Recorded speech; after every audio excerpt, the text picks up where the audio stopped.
Hello, everyone. I think we may as well get underway. There'll still be folks wandering in during our next 10 minutes or so, and that will be nice, having more folks join us online and in the room. Welcome, everyone, and thank you for coming to this very special 60th anniversary Doctor Who event.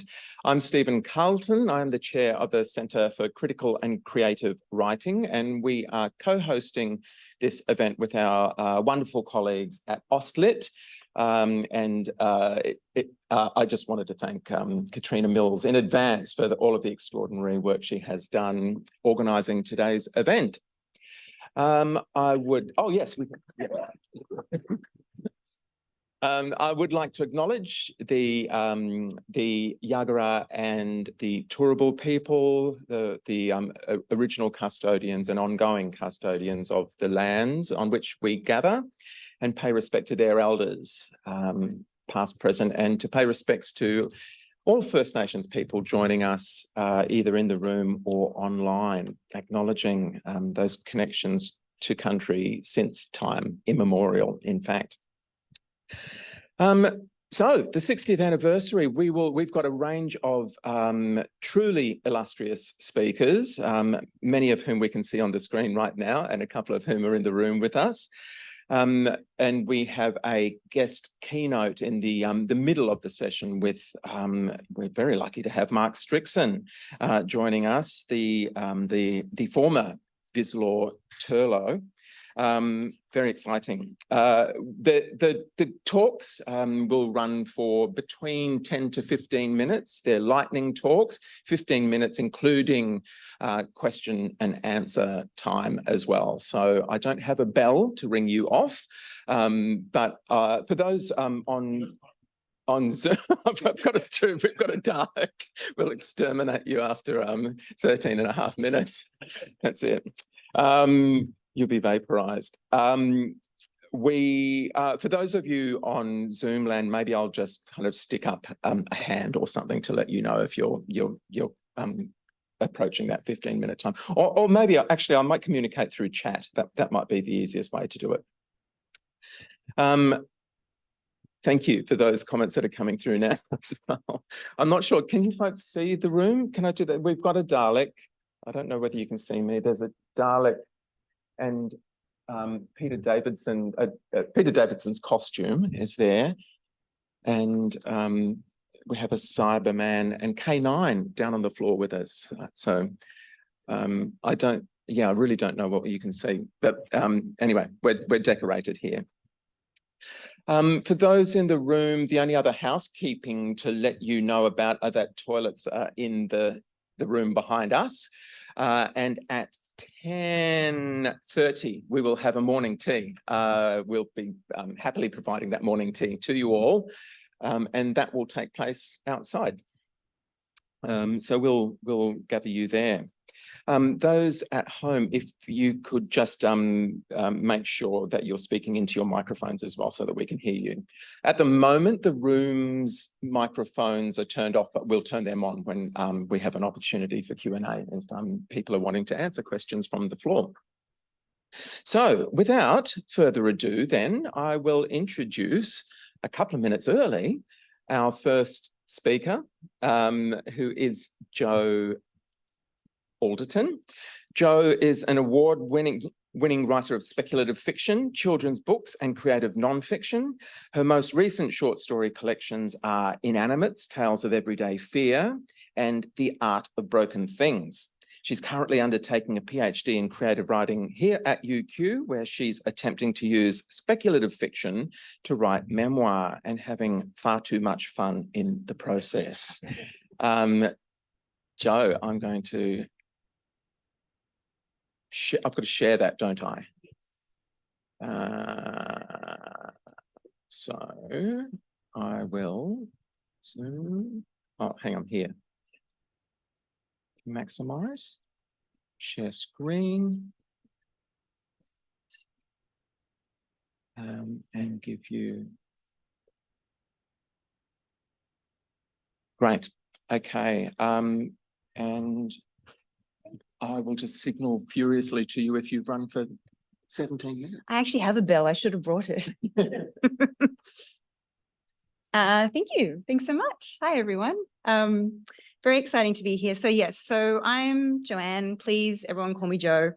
And as mentioned, I am a writer of science fiction, fantasy, and horror, an all-round lover of all nerdy things. My current obsessions are Good Omens and the Murderbot Diaries, so come and chat to me later if you want. And I am very excited to be here with the excuse to talk about Doctor Who. So the paper that I've got today walks a bit of a line between personal and academic. It sort of teeters on this edge of memoir and personal essay, which is this space that I am inhabiting a lot these days. I got a lot out of writing it and thinking about it, and I really hope that it can give you something as well. And there's only the one slide, so that's it, yeah, lightning talk, one slide. We can all look at David Tennant and enjoy it. So, despite my pedigree as a genre nerd, I came late to Doctor Who. Well, I grew up in a nerdish household, and our fandoms as I grew up were Star Trek, Lord of the Rings, and The Goons. We had to get home by midday on Saturday every week to listen to The Goons on the radio back in the day. But for some reason, Doctor Who never featured in my household. I have this very hazy memory at some point in my childhood of turning on the TV, which was perpetually set to the ABC, and catching part of one of the older series. The entire experience terrified me. The whine of the opening credits, the broken machine grind of the TARDIS, and whatever monster of the week was. I have no idea what the episode was. I can't tell you what doctor it was either. All I remember are the sounds of the show and the fear that even as a seasoned lover of all things horror, they somehow managed to elicit years later. So for so long, I held fast to this identity as not a fan of Doctor Who, despite all of my friends who would look at me and like, you're not a fan?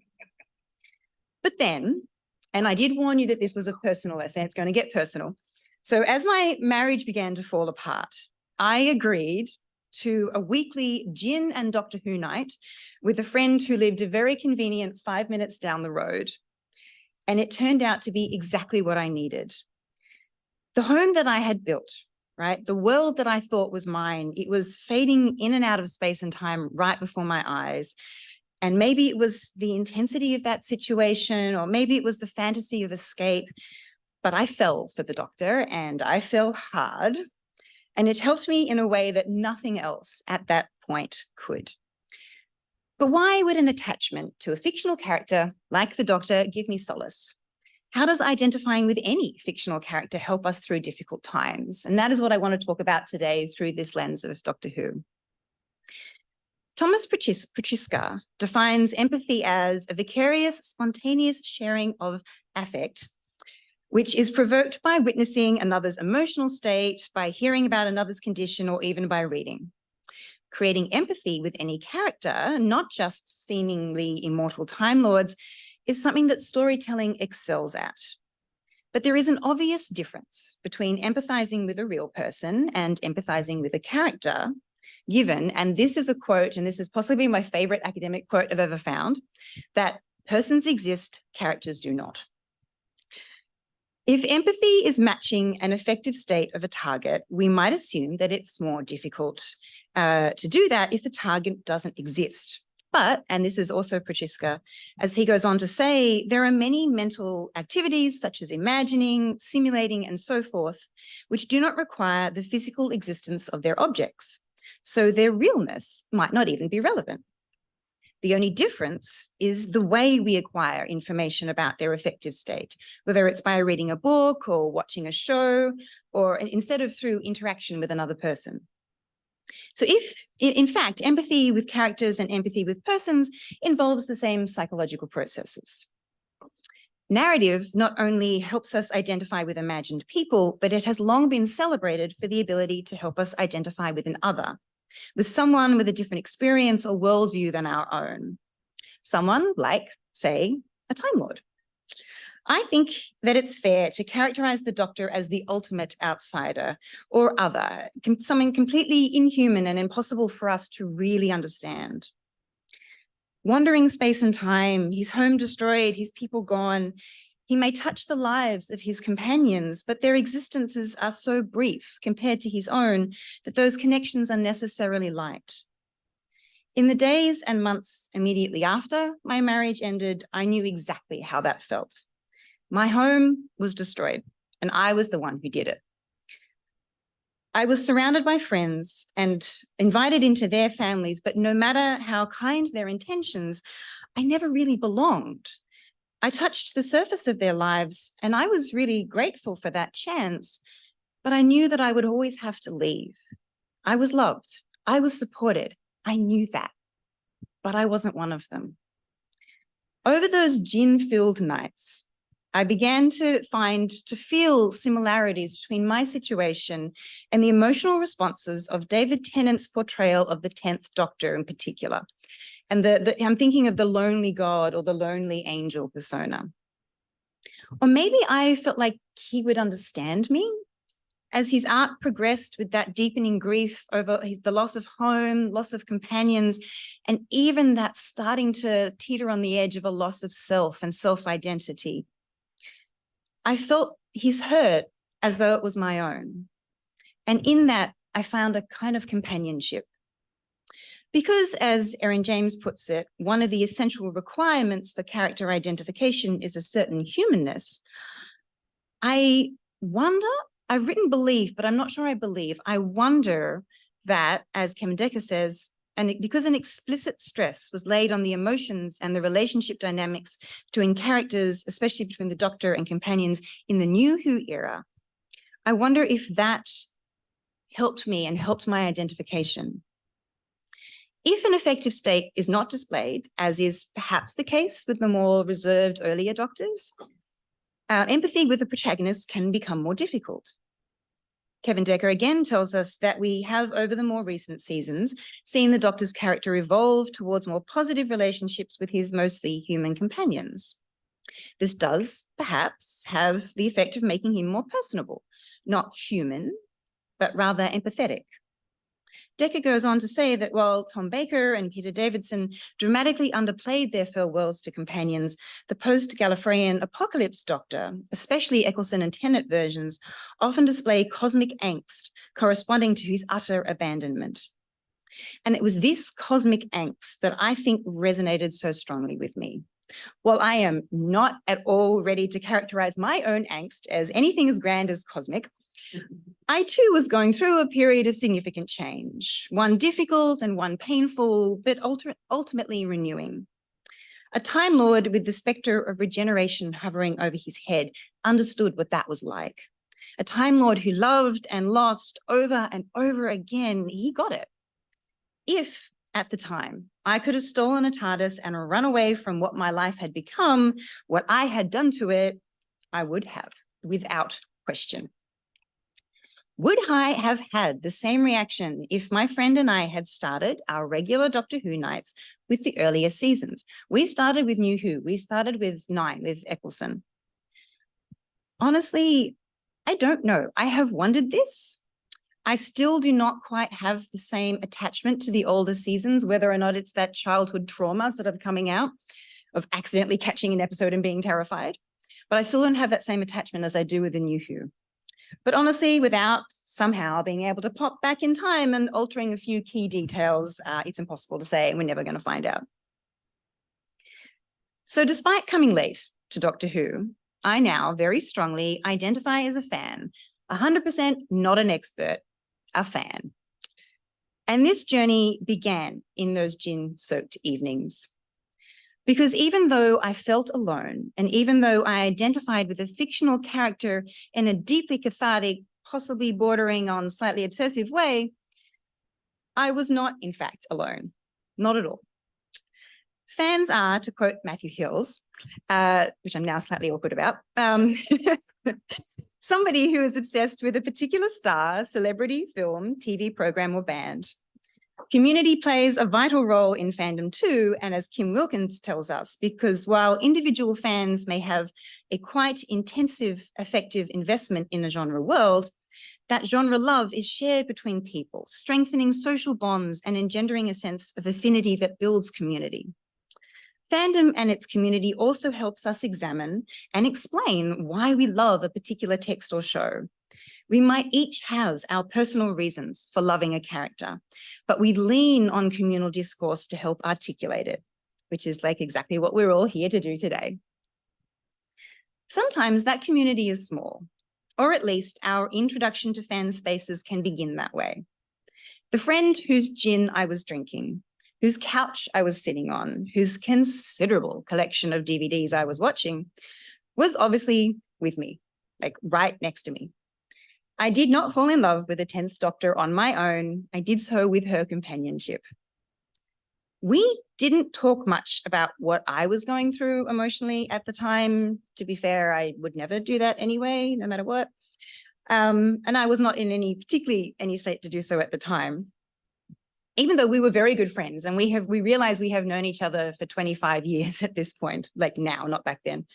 But we still don't talk about that kind of thing. We don't delve into that sort of level of emotional vulnerability. We do, and did, however, dissect and discuss and gush over each episode as we watched them. We read and we reacted to the opinions of other fans, and we built up our own sort of opinions and our own version of the Doctor and the world that we were watching. We connected through our mutual love of Doctor Who, hers very long established and mine just emerging. And doing so gave me a way to think and talk about what I was going through. The lonely God that seemed to understand me seemed to be feeling the same things that I was. When we discussed, for example, our heartbreak at Donna Noble's fate, and how much it must have hurt the Doctor to have to leave her behind to save her life, in my mind, we were also unpacking how much it hurt me to end a relationship that I wished I could save, but knew for my own good that I could not. And it helped. It eased the empty space inside me, and it gifted me a companionship in the Doctor who understood, and in the friend with whom I could share the whole experience. In this way, which is kind of the point of what I'm trying to get to here, I think that fiction and fandom, as an individual and a communal experience of immersing in an invented world and its inhabitants, can gift us a lens through which to better understand ourselves. It can give us permission to feel things that we might not really be comfortable feeling or even understand, and it gives us a way to express those things and to share them, even if doing so hurts a little bit.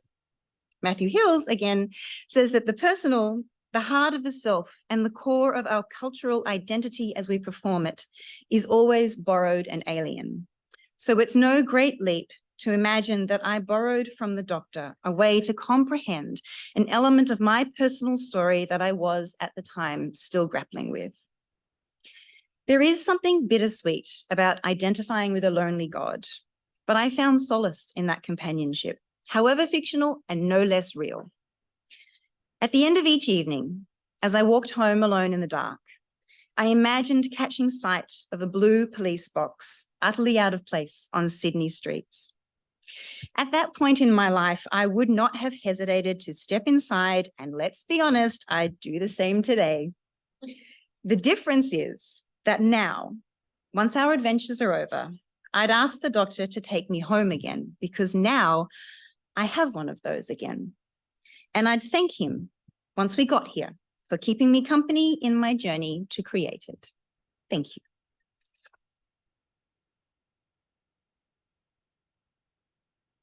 Thank you, Jo. Let me just turn on the room microphones. There you go. Do we have questions? You didn't need a bell. I'll check the Zoom as well just to see if they have any. There was one comment on Zoom asking if you can change the camera view if speakers are comfortable to have the camera actually come from here so they can see the speakers rather than coming from the webcam. Yeah, we can do that. Okay, yeah. Otherwise, but yeah, that was just a little bit of feedback. Yeah. I'm very happy to go and sit down. I'd love to ask you a question, Jo. Hey. As a creative writer yourself, you just basically said that you've adored the way RTD constructed the Doctor in a way that really identified. Yes. As a practitioner, for want of a better word, how do you generate characters based on those templates? What do you draw upon? How much does this influence your practice as a writer? Yeah, do I need to talk into this? No, but it's come up much of that. Display. I feel rude because there's like a computer directly in our way. It's like we all talk. Yeah, okay. This is true. This is true.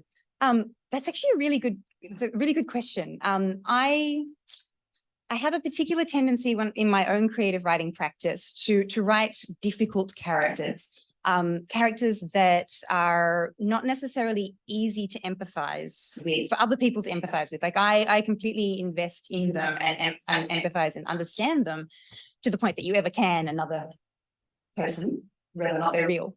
But I am aware that they are not traditionally, like they don't sit into that easy to empathize with sort of box. So I think having something that you can identify with, regardless of whether or not you agree with what that character does, or even if you don't 100% understand their emotional reaction to a situation.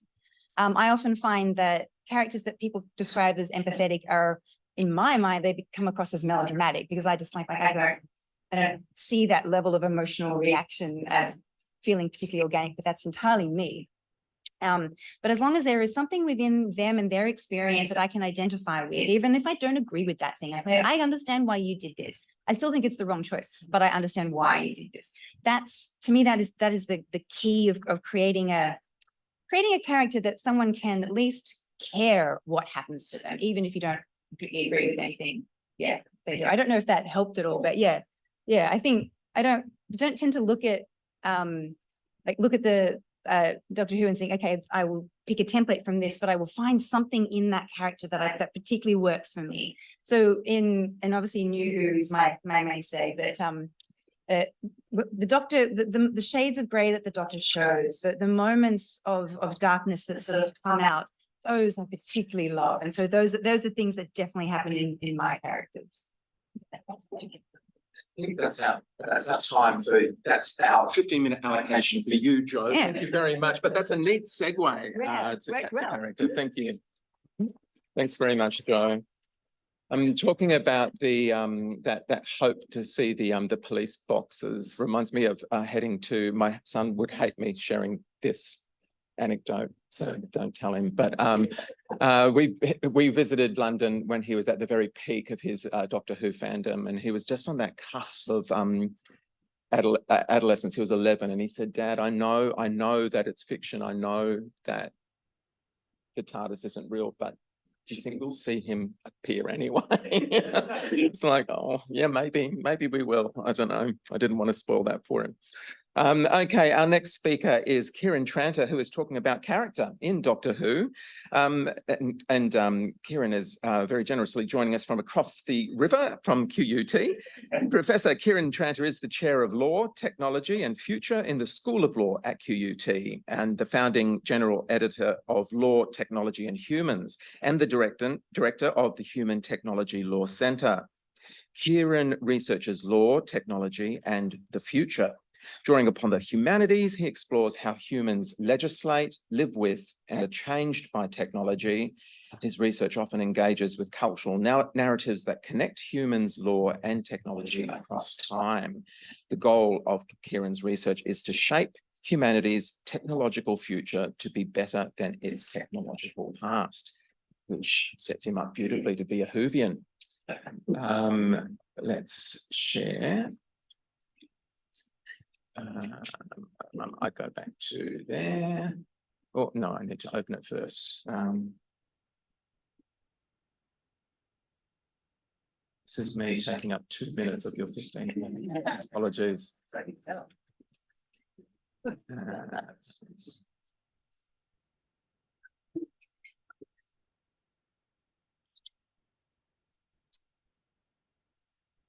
Go. Okay. Thank you so much, Steve, and thank you everyone for being here today. I do a lot of work with First Nations people, so it's really important that we do acknowledge I'd just like to add that we are standing on land that always was and always will be First Nations people land, and sovereignty was never surrendered. Okay, my engagement with Doctor Who is long in very many ways. I grew up in country Queensland, where basically the only thing on was Doctor Who. I have written about Doctor Who in an academic forums for the last 15 years. So I've come to Doctor Who with a long engagement, both as a fan, but also as a scholar. My research is about the ways the cultural imaginary influences how we see the future. And the reason I, as a lawyer, do this, contrary to what the boring people in grey suits look like walking around George Street, lawyers are fundamentally time lords. We create futures, we make stuff. We build in the present through norms and rules and judgments, different futures. We lock people up. We build legislative structures by which things flourish or things are destroyed.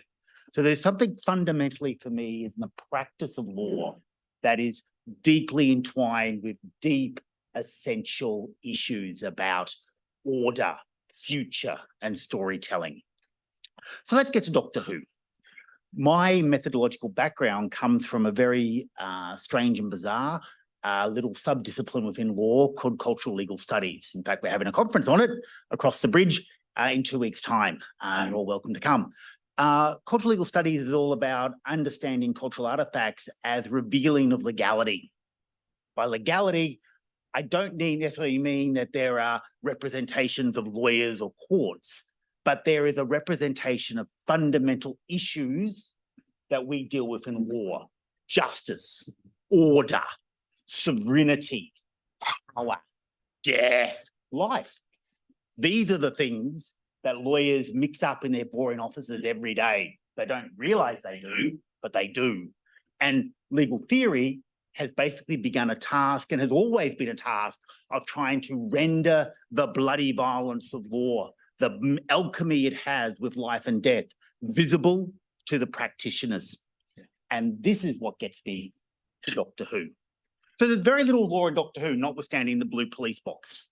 There's very little screened images of courts. Oh, hang on. There's the Trial of the Time Lord, and there's a few other bits and pieces, and there's the War Games, but there's really not a big legality. Compare that to Star Trek.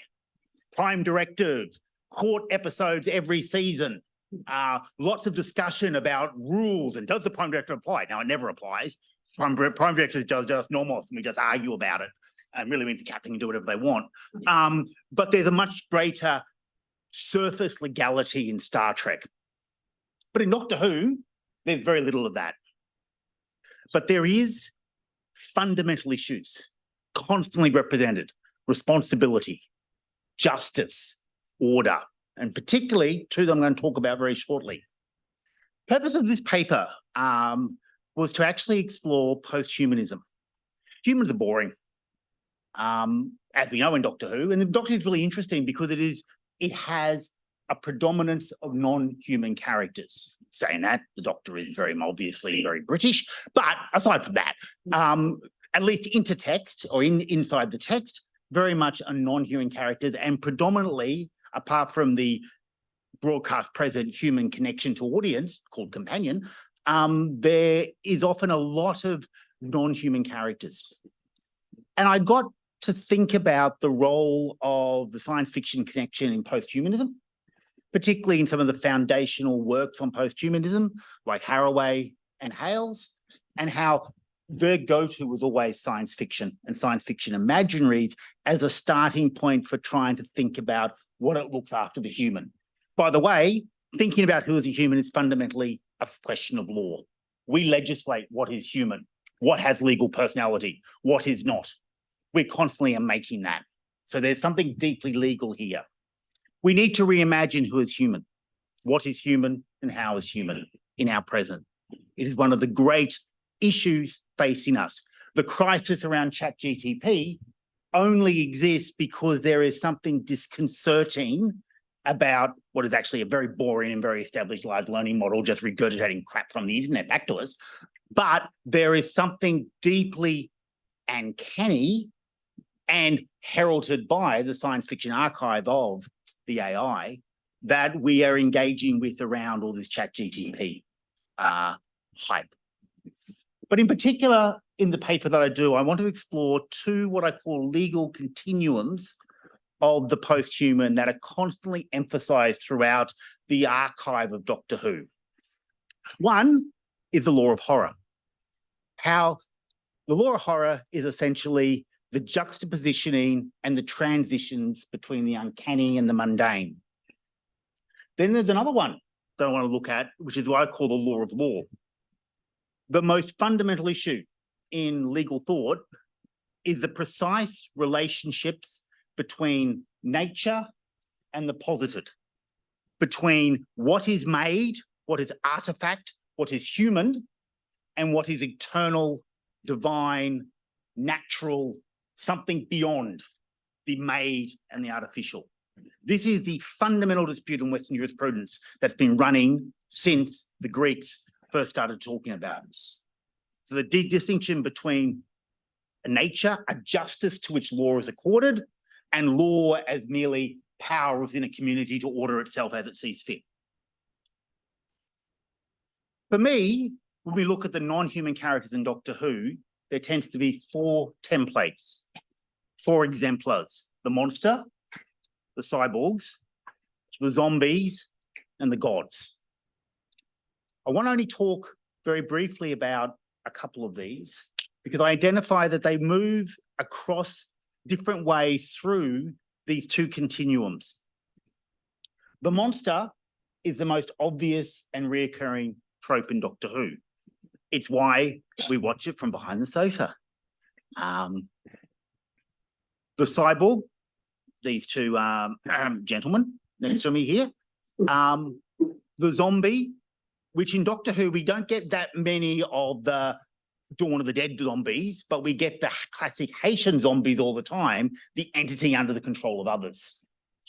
And then we get the gods. There are very few real gods in Doctor Who.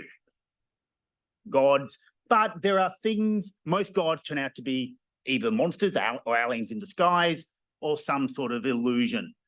A beautifully secular text at its core, Doctor Who is. But there is occasionally things that are beyond falling into these other categories. Celestial Toolmaker is probably the most best example, which moves differently according to these continuities. So I'll talk to you very briefly about the monster. And I'm going to do so by referring to, if anyone knows classic Doctor Who, the most infamous episode of Tom Baker, which is Creature in the Pit. Google it. Google the monster in Creature in the Pit. So Creature in the Pit begins, Doctor crash lands with Romana number 2 on a plant-rich but metal-poor planet. There's one planet mine and there's a monster within it. The classic horror tropes abound. The monster is mentioned. The Doctor is sentenced to the pit. The monster, we see the green glow in the corridor. We see a crushed victim. And suddenly we cut to, because it's a classic Who, 23 and a half minutes have passed and it's time to go to the next episode. And the theme music kicks in and we have to wait for another week. But the monster is eventually revealed as this giant, gelatinous green blob with, let's be honest, a really phallic pixubus out the front, erect out the front. Anyway, so the monster is terrifying, it's irrational, it's killing things, it makes no sense. It is uncanny. We don't understand it. It's also just there. It's just there. It's a force of nature. It's a force that's just there. We're having to deal with it, these people in the civilization. As the 4 episodes unravel, and as Lana Ward has to carry K9 around because at that stage in the production, apparently the prop had broken and they had to carry him under their arm, which was bloody heavy apparently. We come to resolve that the monster wasn't actually a monster. It was a diplomat from another planet that wanted to trade, but got imprisoned there by the mad ruler who said took away the communication device, which was rather basically, let's fake it, some sort of condom that went over the giant phallus that helped you communicate. What we saw here was that the monster went from this uncanny creature of death to a mundane, an urbane diplomat who spoke about rights and trade, went from just there to being naturalized. Oh, I'm from this planet, I'm here to trade. We had this movement. And nearly, quite frankly, every Monster of the Week episode of Doctor Who tends to fall into that narrative. We move from the uncanny to the mundane, from the just there till we understand their place in space and time. The cyborg, these guys, do something rather different. And the best example of that is the Daleks, the first ever episode from 63 over the Christmas of 63. The Daleks initially came across as fundamentally mundane. So it came across initially mysterious. So we had the shadows and plungers, and it was all very, very scary. But almost immediately they became revealed and explained. They were the sad survivors of a nuclear holocaust, genetically mutated. This was their machine. So they go from being, they initially very briefly were uncanny. They go very, very mundane, and they were in their right place. They were on Skyro, in their little dome tower, wandering around, being not so hateful in that initial season. But as Doctor Who unfolds, the Daleks change.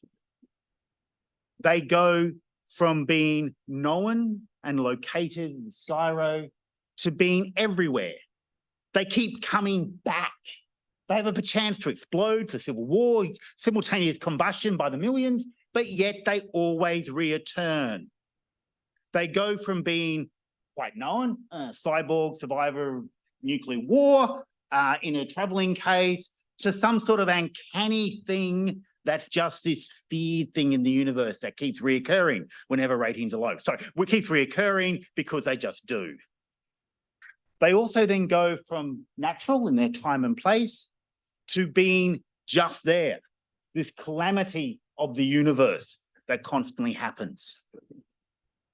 And we can see in my paper, I talk about Cybermen do the similar, and also the most obvious cyborg that exists in Doctor Who, the Doctor themselves. The zombie doesn't move.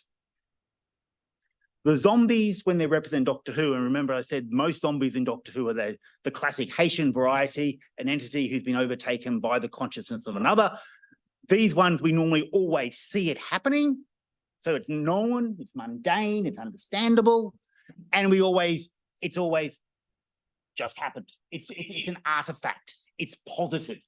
It's made to happen. Normally, and we then see they either, get released and they blink back to normal with some OTT acting, or they fall down dead. But there is a lack of movement. They're there. We know that they're a zombie because it's obviously normally always revealed, the making of them, or they've got the sort of earpiece that's flashing, like the Robo-Man in the Dalek Invasion of Earth, and then they're just, an artifact that's then undone, and that's it. 1 more minute. That's okay. That's all I need to get to. The very few gods do the reverse of the zombie. They're uncanny, they're unexplainable, and they're just naturally there. There's no explanation. I said most gods are always revealed as either monsters, aliens, homicidal robots, deprogrammed robots, other things.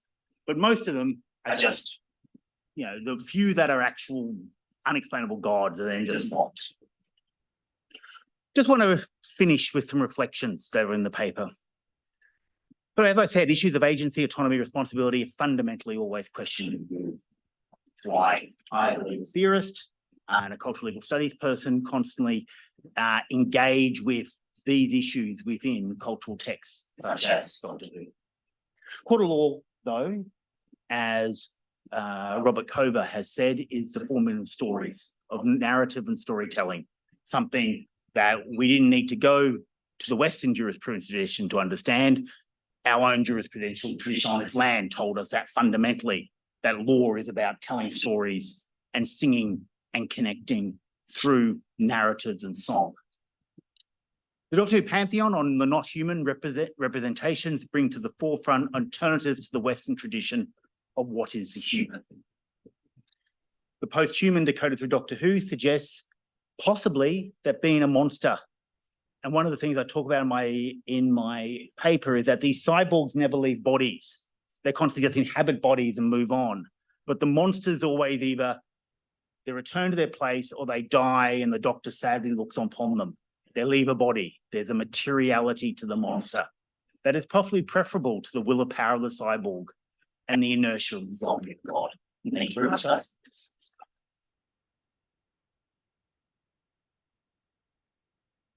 Thank you so much, Kieran. That was fascinating. Thinking legally about Doctor Who in a way that I never have before, and I'm never going to be able to not do in the future. We're going to move straight on in the interests of keeping on with time. Tracy Coleman is our next speaker, and Tracy, just asking you if you're able to share your. Do you have that functionality? Yeah. Right. Excellent. Okay, so Tracy Coleman, her paper, as you can see on the screen there, is called "What Can Australian University Students Learn About Ethnography and Themselves Through Participating in a Doctor Who Study Tour." Tracy is a lecturer in law at the University of South Australia, having joined in 2008, is a founding staff member of the law school. She's the chairperson for the Community of Practice Study Tours in the Justice and Society Unit of Uni SA, and has conducted the study tour Law and Power Through Art and Language 3 times, travelling very luckily, and I'm envious, to London and Italy. While Tracy's background is in legal practice, she takes a keen research interest in criminal sentencing and the depiction of law in art, and joins us online now. Thank you, Tracy. Thank you very much. I presume you can see that okay. I tried to get a TARDIS. Hopefully it's nice and loud. So thank you for inviting me to talk to you about the proposed Doctor Who study tour. Student mobility, obviously a key component of the university student experience.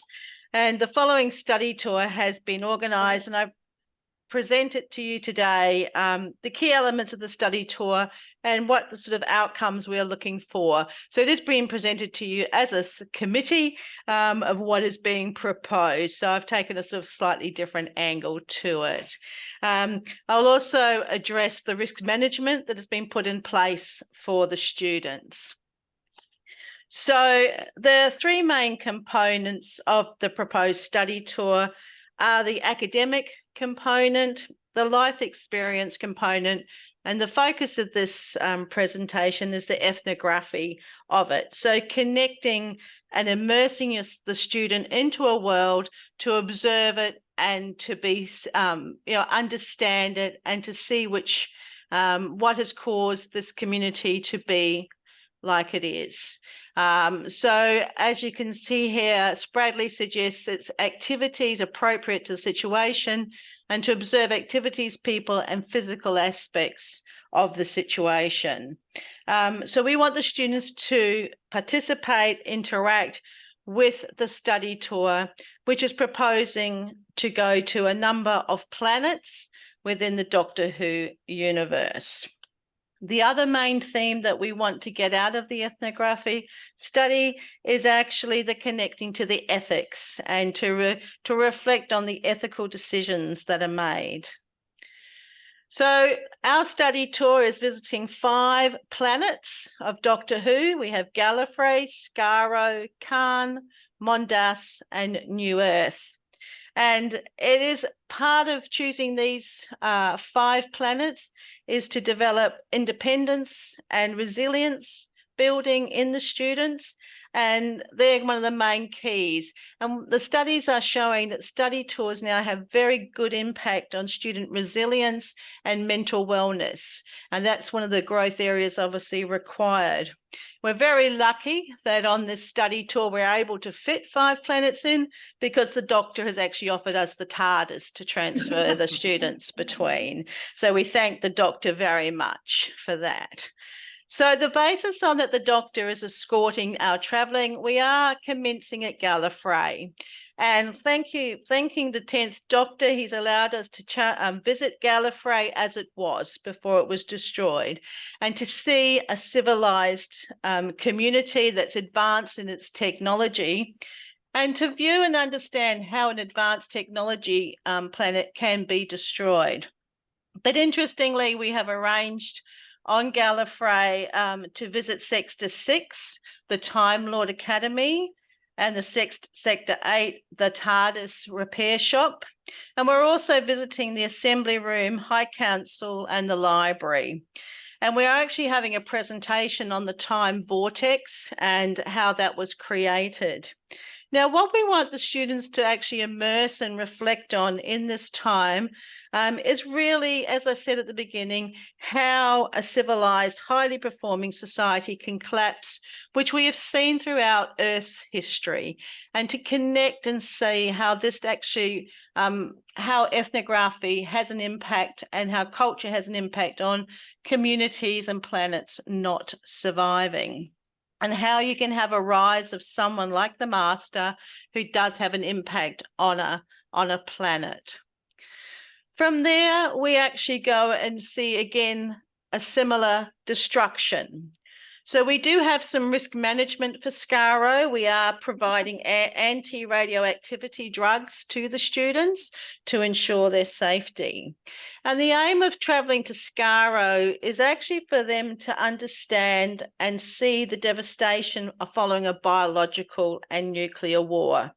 It was the Khalids against the Thals, and the students are to see how two societies who actually originally were connected can create such a destruction of an environment to their detriment. They're viewing destroyed landscapes, destroyed oceans, and the extinction of animals and plants.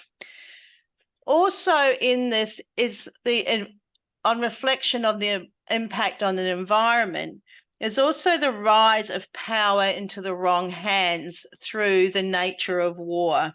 And we see this as a result of a youth, a Khalid youth by the name of Davros, who was the chief scientist, who obviously becomes power and wants to create a perfect way of surviving. And that technology there again is used to the detriment of its community. So in the ethnography here, we're getting them to view what the result is of war and of destruction of a planet.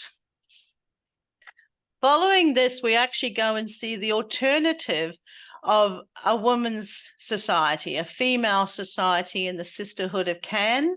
They are obviously aligned with the Doctor, and they originally are from Gallifrey, but they are working a different way. We want the students to see how they're actually using the earth to actually create a better society. So they're using from the sacred flame, creating the Alexa, which is a way to actually give them power and to use the earth as power to create good and to create sort of peace and destroy evil. We have arranged for the students to taste the Alexa. They obviously can be given a minor amount of Alexa, but the Sisterhood of Can has guaranteed that even a small drop will help with their study plans and their mental health. So the workshop is about giving life and earth curing, not technology. And by comparison to the next planet that we are going to be visiting is Mondas, the home of the Cybermen. Again, we are actually going to the Cybermen conversion factory. We've been invited there. But in fact, we have a risk management and all students will be carrying the gold gun sprays with them to protect themselves. So continuing again, we're exposing the students to this theme of internal life and how people will do anything to live a long life and reaction to survival questions that challenge them.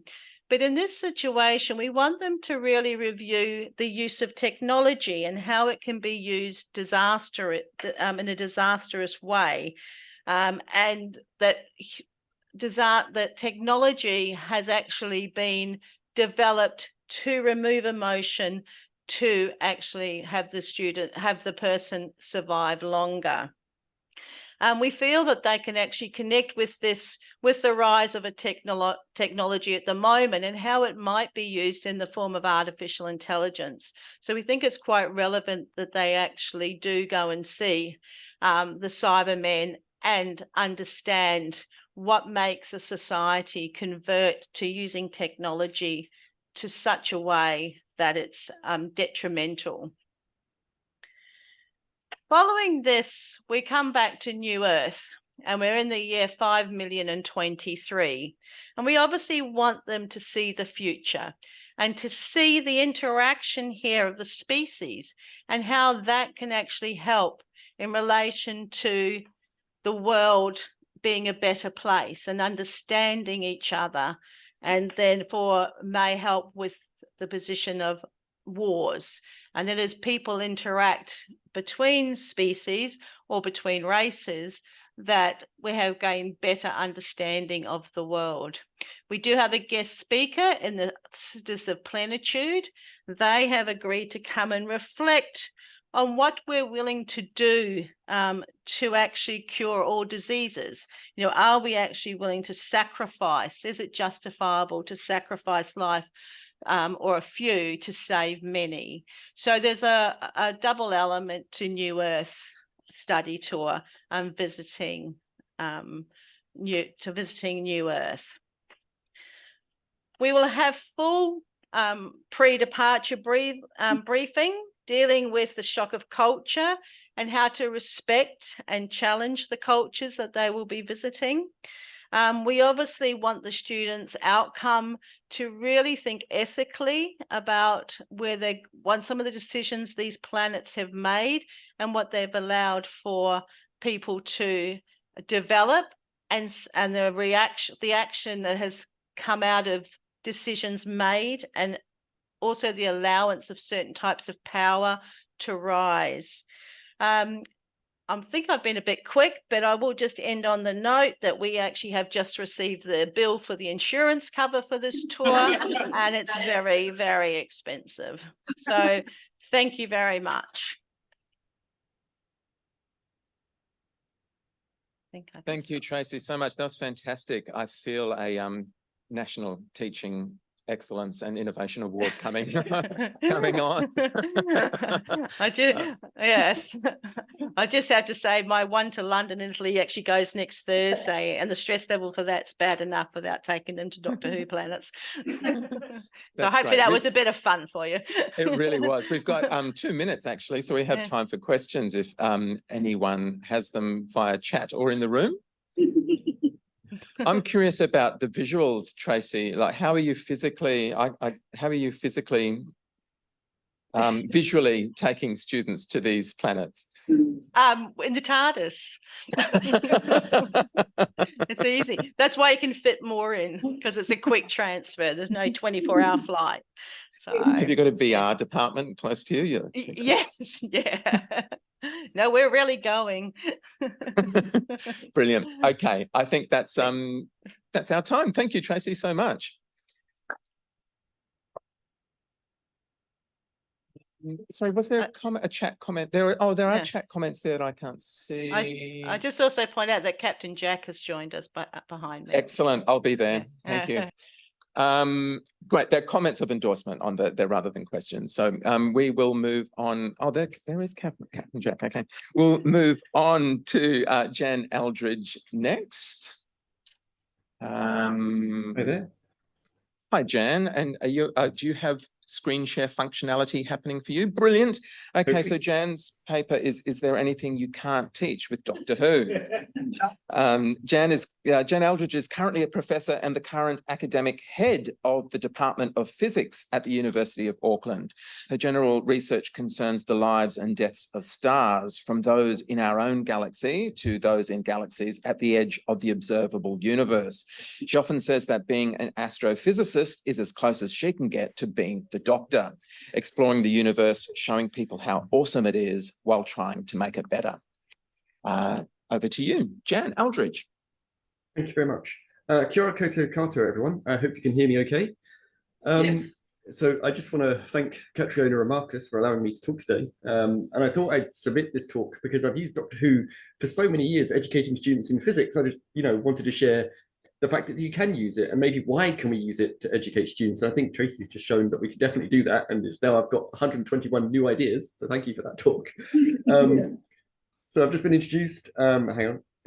So because I'm not there in person, again, that's another picture of me. And yeah, I study exploding binary stars while explode a myth of a gender binary because I'm transgender. And all that means is, yeah, we know the universe is a complicated place. So are people. But I get onto that later as well. I'll also just quickly point out that I've met a few doctors before I regenerated, so they might not recognize me now. But yeah, I tried to get my head of department back when I'd had this photo taken to pay for this, and he said no. But now I'm using it for research, right? So I should be able to claim for the ticket anyway. So while I've ended up using Doctor Who for educational purposes, it's only recently that I've really thought deeply about why this is possible. We have to remember that Doctor Who was designed primarily as entertainment, but a small part of the programme's goal has always been to educate viewers too. And this educational component does make the show different to other science fiction shows and makes it easier to find ways to demonstrate Doctor Who as an educational resource. Especially now the shows are becoming more available online. So, if you're in the UK, you've got the iPlayer, you've got the entire catalogue, except for the first episode. And so that's quite exciting, right? You don't have to have the DVDs in your office to be able to use them. And this educational component, this is the clearest example of, where was I? Yeah. And the clearest example of how you can use Doctor Who as an educational component comes from time travel, because a lot of Doctor Who is set in the past. Although now, because so much of the past or the present when they was filming it is now in our past, or it was filmed in the near future, but also that's now in the past, it is complicated to actually think about. You have to differentiate the real history, in which is so very far distant past is useful. But even the near recent past can be used to tell people about, or students, what it used to be like only a few decades ago. But the other very famous episodes are those of the famous figures, such as Rosa Parks or Vincent van Gogh. And they're the prime examples of how important historical figures can be brought to life, as well as the periods of history, which is really important because it's just a really useful resource. And of course, I used to hate the historical episodes because I've always liked science fiction. That's why I'm an astronomer today.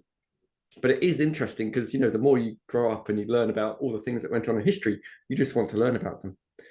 And so, as I said, another complication that I just mentioned is that, we have to discuss the way in which technology is developed, because another weird thing is if you think back in the history of Doctor Who, a lot of the things that we now have today, like our smartphones, were shown in Doctor Who to begin with, and they kind of do look similar or not. So that's always a complication.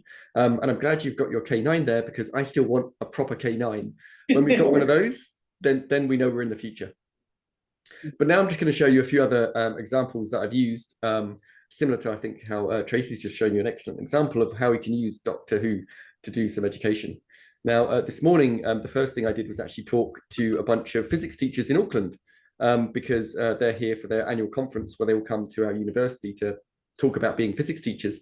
And you can teach students Newton's laws of motion because, I've set this exam question where students are stuck outside a spaceship. How do they get back to their spaceship or their TARDIS where they've only got a cricket ball? And this is actually quite cool because, you throw the ball, you go off in the opposite direction. And if you bounce it off the spaceship, you actually get an extra boost of momentum. So you go back quicker, which is this is the most boring physics, but you can talk about it with Doctor Who, which is quite exciting. In my research, as was mentioned, I normally study stars, and this is how we understand our sun. And it was really cool because I can use Doctor Who to try and understand and explain to students our sun will die. And these are the best visuals we have of how the sun will become a red giant in about 5 to 6 billion years' time and destroy the Earth. If you really want to be depressed, it's only 200 million years before the Earth becomes too hot to live on. So, we haven't got billions of years. We've only got a few 100 million years. But it's really useful. And of course, then you can go into other examples because Time Lord technology was used to discuss how massive stars die by going through supernovae and forming black holes. And so again, there's a way that I can try and bring some of Doctor Who into talking about even, the most important astrophysics I actually study every day. Okay, yeah, and that's the Earth dying, which is a wonderful, very sad picture. One really cool thought though, right, and this is what, I think we've just seen this in Tracy's talk, where, you can go to other worlds, and the Doctor does go to other exoplanets. Now, the interesting thing about this, of course, is that when the classic series was on, we did not know about any exoplanets. Only the planets in our solar system were the only ones we knew about. And then, of course, it went off the air. And by the time the next series came back with the new series, we had known thousands of planets around other stars. And so you can actually talk about this with students and say to them, like, surely Doctor Who should go off to all these other like weird alien worlds more often in the new series, because now our development of how we understand exoplanets or planets around other stars has changed. And just because I care and it's important scientific work to do, I watched all the episodes of Doctor Who and I counted up. And I counted up by episode number where the Doctor went. And you can see here that the Earth-like planets in the new series, the Doctor ends up staying on Earth more. So there's a couple of reasons for this. One, of course, is that, you know, there's just more history on Earth that we can go to, so time and space. But also you need to make it relevant to the audiences. So that's why, you know, they've sort of stuck with going around on Earth. But also you can see that there are more weird planets and they're trying to go around more unusual things, which is another thing. I'll just say this is actually a chapter in the book of Doctor Who and Science by our very own Marcus and Lindy Orthia. So highly recommended to read that because it's really cool, not just because I've got a chapter. But with the weird planets, this is something that I think is really cool because, you know, so in the Impossible Planet and Satan's Pit, we had a planet going around a black hole, surely impossible. And then in the Revenge of the Cybermen, you had a pure gold planet, surely impossible. The amazing thing is, we know of planets, the first planets we actually discovered were going around another type of dead star, a neutron star. So it's not going to be impossible or unusual if we find planets around black holes. And in fact, when we have, we can make planets of gold. There is a way that when you smash two neutron stars together, another type of dead star, you make about Jupiter's mass worth of gold and other heavy elements. So actually, maybe the planets around black holes could be gold planets, which is just like, it's in Doctor Who, just a wacky idea, but it could be true. And that's interesting to try and think about. Okay, but of course, you know, actually it's interesting because it's really nice Tracy went before me because now she mentioned the E word, the ethics word. And when we think about Doctor Who, you know, in our near future within culture, you know, we're in a phase of our history where there is space exploration and exploitation is rapidly increasing. And it's only a matter of time until we start seeing commercial missions to asteroids and other planets. And if in the next century, these become crewed missions, then maybe one day we'll have a similar situation to colony in space, when there's tensions between a mining corporation or Elon Musk's grandchildren, sorry, I shouldn't say political statements, the colonists who just want a new place to live, and yet the indigenous life forms. Now, the indigenous life forms are not going to be humanoid, they're just going to be probably microbial life. This is Mars. But do we have the right to go to another world and wipe out life that may one day evolve into being intelligent?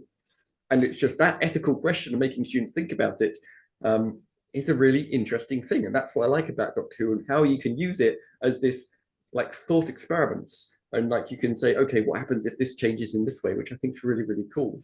And this has only appealed to me in the last few years when I've started thinking about it, because, you know, we have to somehow teach physics students ethics, because that's actually a really important thing. Okay, my final thing to talk about though, and this is something I've also been using recently, is to talk about sex and gender with using Doctor Who, which is again, very different to thinking it's a science fiction show. It's about planets, we can use it like this. But we can talk about ethics, we can talk about sex and gender, because in that book that Marcus and Lindy collated, there was a very good chapter on is the Doctor transgender, that is, and that they're not, right? Because their sex and the gender always aligned, even if they change their sex and gender through time. And I just like this quip though from the mistress saying, "You are a Time Lord." And it's like Missy goes, "Time Lady, thank you. Some of us can afford the upgrade." I always, I mean, yeah, okay, that makes us laugh. It's good. But then also in Doctor Who, they've taken a very serious view to this, which is when the 13th Doctor came along. Now, this quote I use very, very often when I try to explain to people what it is like being trans. And it's interesting also today hearing about the concept of regeneration and like changing anew, which was, I think, from Joe's talk at the beginning. And it is that right now, I'm a stranger to myself. And it gets echoes of who I was and sort of call towards who I am. And I have to hold my nerve and trust all these new instincts and shape myself towards them. I'll be fine in the end, hopefully. When this was first broadcast, so many trans people were like, this sentence is amazing. It describes the experience so much. And actually, even though we're using Alien from the planet of Gallifrey and the constellation of Castorberus, you know, it's again relating us, and we can see ourselves in our big transformations in our own lives within that character, which I think is really interesting. And so, yeah, so that's just, again, you can use Doctor Who almost for anything. Anyway, I hope you found all that interesting and have been inspired, if you're an educator, to use Doctor Who examples in your teaching. And the long history of Doctor Who provides plenty of thought experiments to explore. And one thing I always want to say is, though, some people, when they look at science fiction, say, oh, it all can't work. It's all terrible. We can't do that. But take the approach to think, how might this work? You know, so how might we travel faster than light?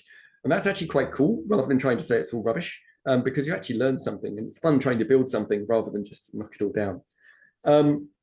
The one other thing to pick up is my colleague, Associate Professor Elizabeth Stanway from the University of Warwick, has been writing very similar cosmic stories about analysing not just Doctor Who, but all of science fiction. And you can find that at those web addresses, or just Googling or going on Facebook for Cosmic Stories. And, you know, she's just had her Adventures in Space and Time 60th anniversary episode out, as long as some other things, and she's been doing this for a few years. So again, if you want inspiration of things to look at, there's certainly things there on that blog site to go and look at. I've probably gone way too fast, as I normally do. Well, they are lightning talks, and you know, it's you know, we don't have to run because there's no Cybermen and Daleks, so I just have to talk as quickly as I can instead. So thank you very much for listening, and happy to answer any questions.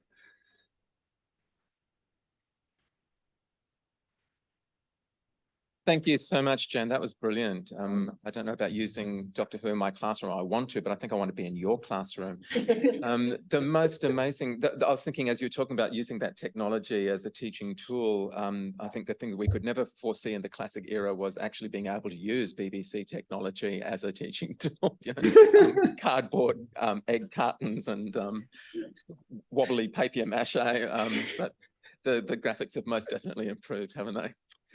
Do we have any questions? Jen? Now, we're an excited listening audience, I think. That's okay. If anyone has questions, you can always email me in the future. You don't have to be inspired now. Yeah. But thank you all for listening.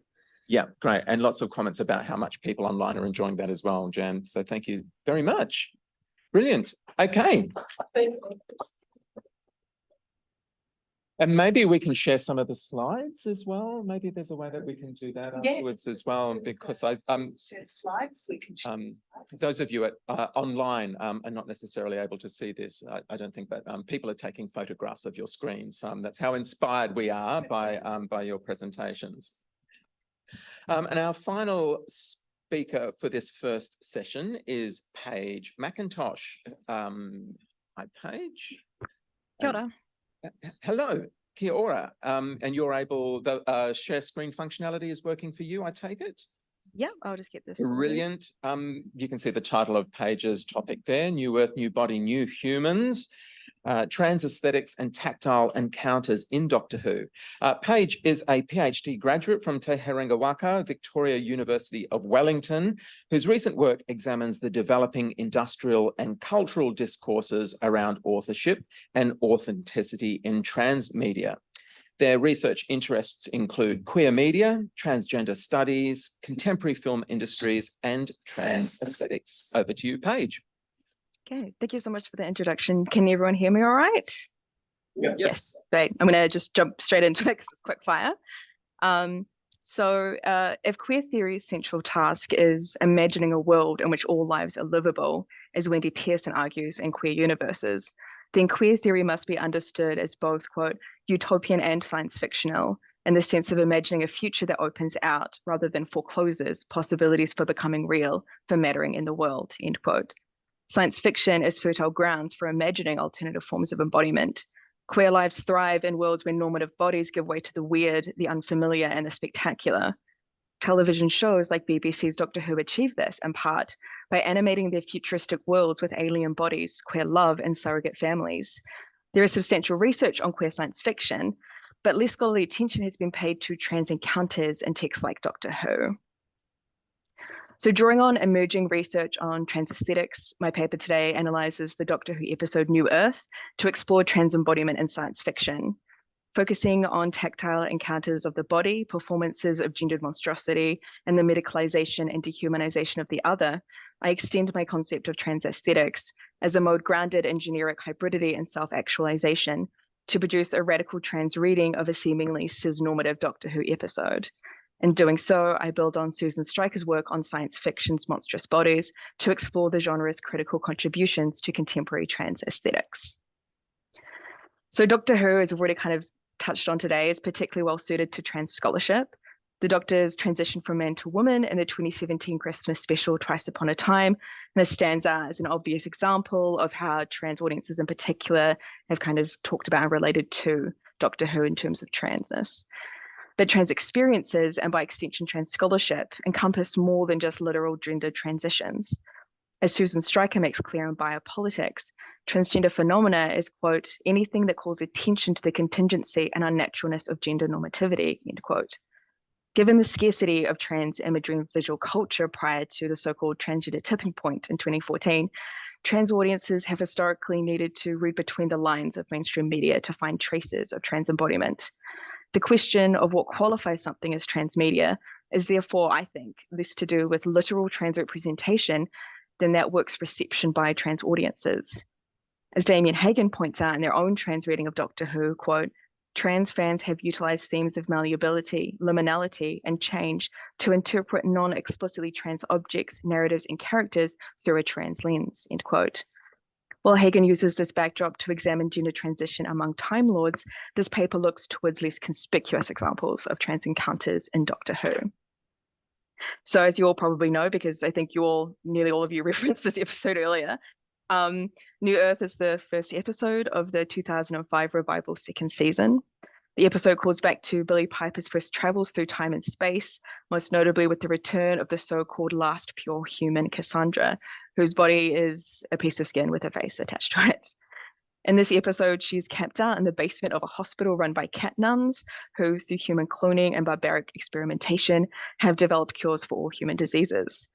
Throughout the episode, Cassandra transfers her consciousness between different bodies, including that of the Doctor's, until succumbing to death in Chip, a force-grown clone with a half-life.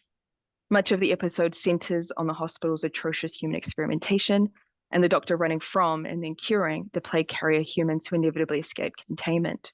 Although the episode doesn't contain any explicitly trans characters or references, I argue that its haptic visuality, generic tendencies, and thematic concerns speak to trans embodiment.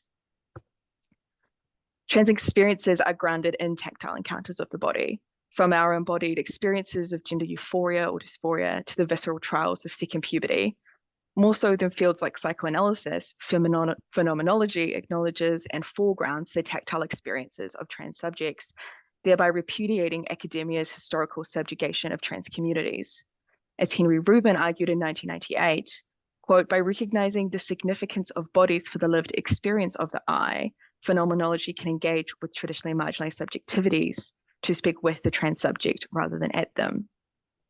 Haptic images, a term coined by Laura Marks in The Skin of the Film, offer one way of representing seemingly unrepresentable sensations. According to Marks, haptic images, quote, invite the viewer to respond to the image in an intimate, embodied way, and thus facilitate the experience of other sensory impressions, end quote. In doing so, these images can represent cultural experiences otherwise inhibited by cinema or television's visual emphasis. This kind of haptic visuality is typically associated in this episode with Cassandra. Before the camera reveals her very recognizable face, she's introduced through shaky, discolored filmic images projected onto a screen. These are designed to mimic old film footage, although that doesn't really make sense considering she lives in the future with digital media.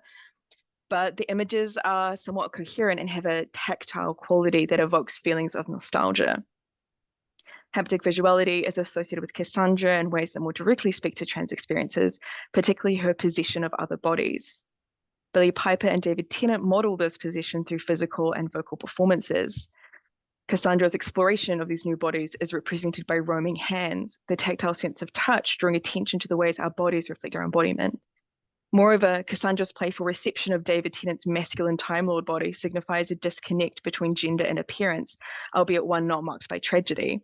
In this way, Doctor Who and science fiction more broadly creates opportunities for playful interventions in gender's assumed relationship to the body. Cassandra's position can be read as a playful, absurd reenactment of gender dysphoria, or, in the case of Billie Piper, gender euphoria. So science fiction's transformative body is often rendered as monstrosity, an uncanny transgression of gender, racial, or species division. Monstrosity in these instances speaks to a fear of so-called unnatural bodies and the destabilization of social categories. To transform across gendered lines, for example, makes explicit gender's performative nature. And transgender embodiment, like that of the monster, argues Susan Stryker, quote, places its subject in an unassimilable position, an unassimilable and antagonistic queer relationship to a nature in which it must nevertheless exist, end quote. Science fiction characters like Frankenstein's monster, transformed from human remains into a living creature through scientific innovation, invite horror by calling into question what it means to be human. But as Stryker makes clear in her reclamation of the monster, monstrosity is inflicted with moral ambiguity, a tradition continued in Doctor Who. The Doctor's companions might embody normative reactions of horror and disgust when faced with monstrous bodies, but the Doctor consistently extends humanity to these creatures. In Planet of the Ood, for example, Donna's first response to seeing an injured Ood is to say, but its face, to which the Doctor responds, quote, it's a he, not an it, end quote. By correcting Donna's pronoun use, the Doctor reinforces the alien creature's humanity. How he conceives of the Ood's gender is a topic for a completely different paper. But in the case of New Earth, monstrosity takes several different forms, most notably in the human clone test subjects, the plague carriers from which the hospital's medicine is drawn. Human beings, quote, infected with every single disease in the galaxy, end quote. Their monstrosity is etched on their skin, visible as discoloration, pustules, and welts. Where this narrative speaks to trans culture is this episode's celebration and acceptance of unwanted monstrous bodies, particularly those marked as such by medical institutions. As Stryker argues, quote, the transsexual body is an unnatural body. It is the product of medical science. It is a technological construction. It is flesh torn apart and sewn together again in a shape other than that in which it was born. Like the monster, I am too often perceived as less than fully human due to the means of my embodiment. Like the monsters as well, my exclusion from human community fuels a deep and abiding rage in me that I, like the monster, direct against the conditions in which I must struggle to exist, end quote. Like Stryker's monsters, the test subjects' unnatural bodies are the product of medical science. And like Stryker's monsters, these test subjects are excluded from human community, hidden away in segregated intensive care units. Even within their own space, the test subjects are isolated, trapped in green pods where they live out their entire existence without experiencing human touch. And it's the sense of touch that the subjects so desperately seek out once Cassandra lets them out of containment.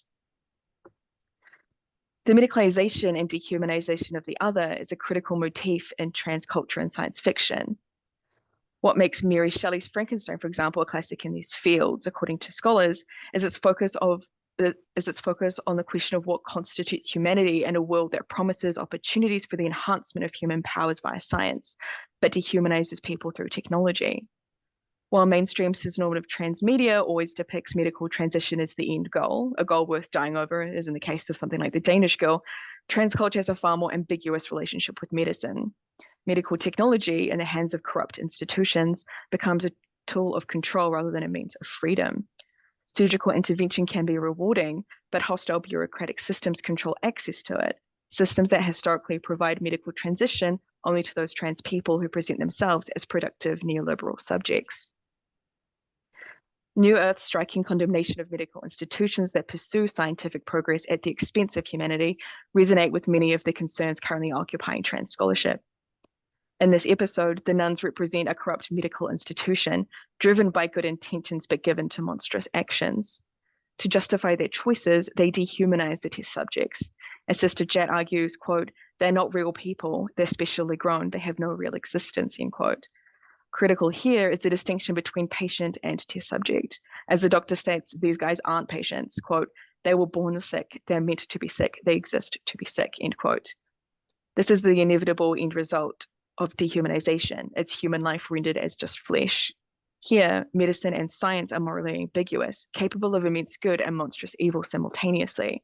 The corruption of the institution and its medical staff can be read as a critique of medical systems writ large that dehumanize their subjects in the pursuit of scientific progress or normative bodies.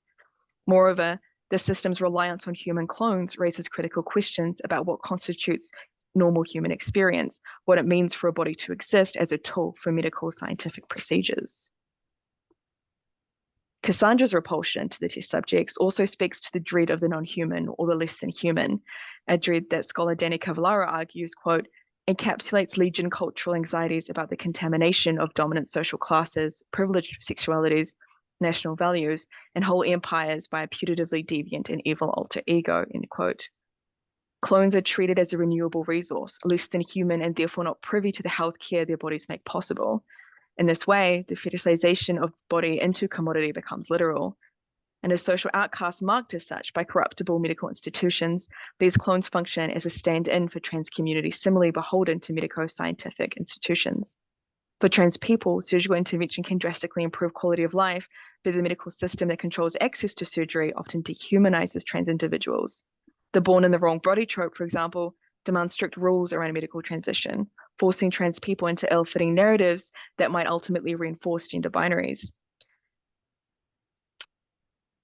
So what constitutes transmedia in the 21st century? Is it work about trans people?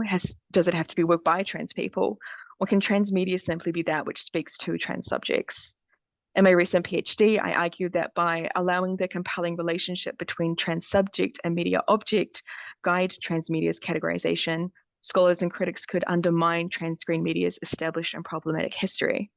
In doing so, trans viewers' agencies are foregrounded and cultural understandings of trans affect, so long defined by tragedy and dysphoria, are expanded.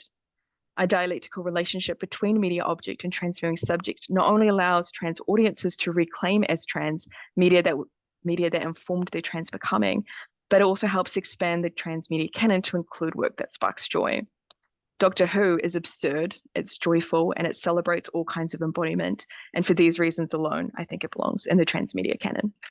Thank you.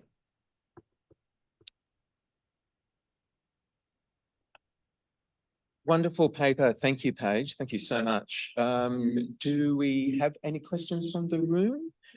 As you were describing those episodes, Paige, where we see characters experiencing gender dysphoria or you know, changing from male to female or being us being able to imagine that onto them, it occurred to me that I don't know that I can think of any episodes where the show imagines gender beyond the binary, where it imagines 4 or 7 or 10 genders in some of its worlds. Have I just not seen episodes that do that, or do you think that is an omission that the writers haven't gone to yet? I think it's a reference kind of obliquely in a jokey way, an association with Captain Jack Harkness and him being like sexually fluid, but they haven't really, as far as I can remember on the spot, I don't think they've explored it in depth. Yeah, great. A question from the back of the room. Well, no, but answer to that, I think partial answer. I think Erato, the creature in the pit, was one of a race supposedly with 6 or some large number of genders. Yeah, great. Oh, good. I will take note. Excellent. Brilliant. I will take note of that in my own time. Thank you so much, Paige. That was just superb. Now we have 2 minutes until we cross to Richard Scully, who is going to be interviewing Mark Strickson. So that is either an opportunity for a super quick toilet break, or perhaps, Richard, I'll hand over to you now. And at 10:30 sharp, you can begin. No worries. So Mark is joining us from Chicago, where he has been whisked away to do the 60th anniversary conference / congress / I keep trying to use words that aren't convention, but I'm sure that's actually what it is. So we'll just give him the time he needs to log on.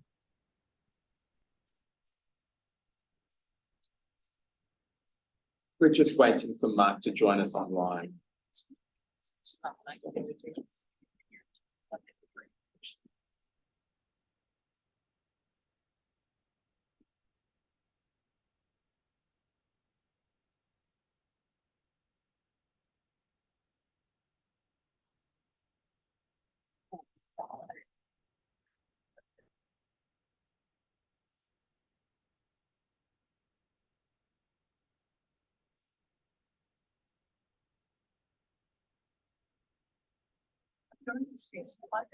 Well.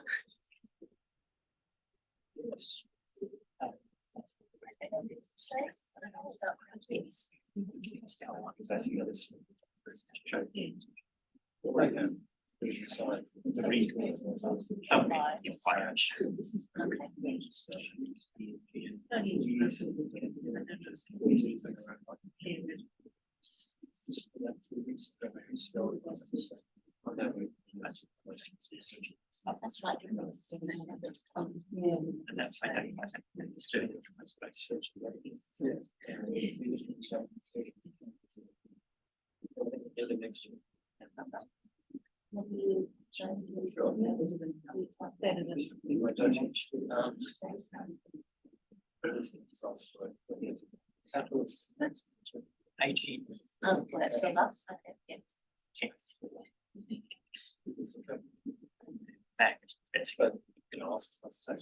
Four is the.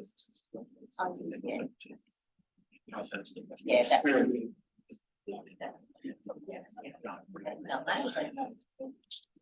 Like that, actually, yeah.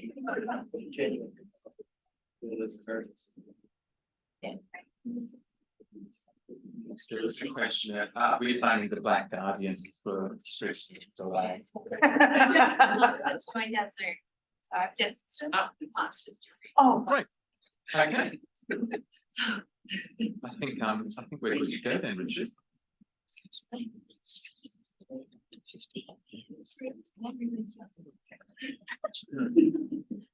can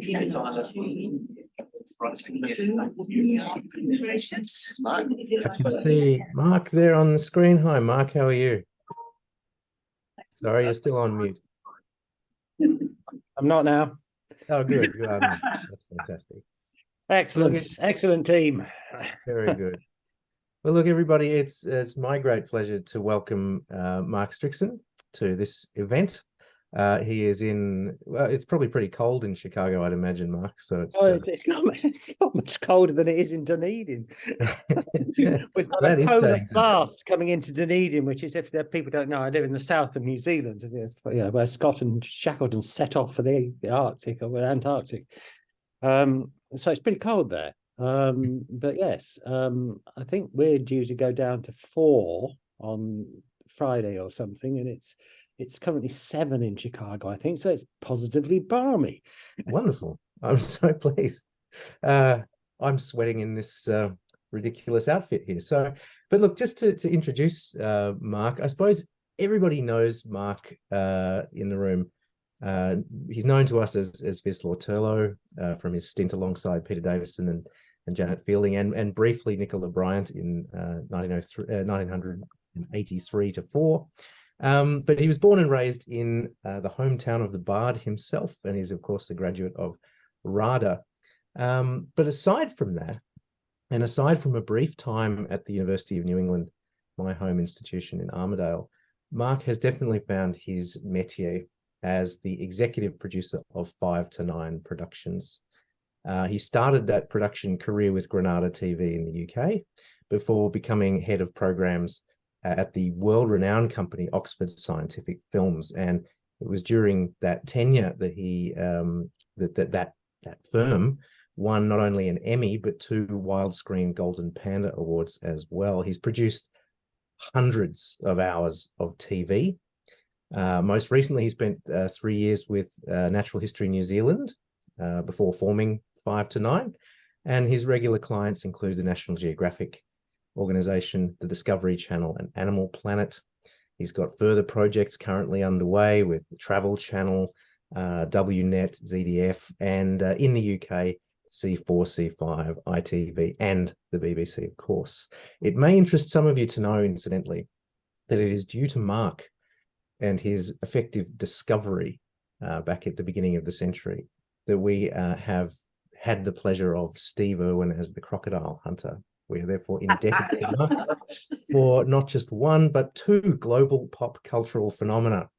I tried to specialize in iconics programs. Absolutely. And on that iconic note, I'll pass over to Mark, who will take over. Thank you.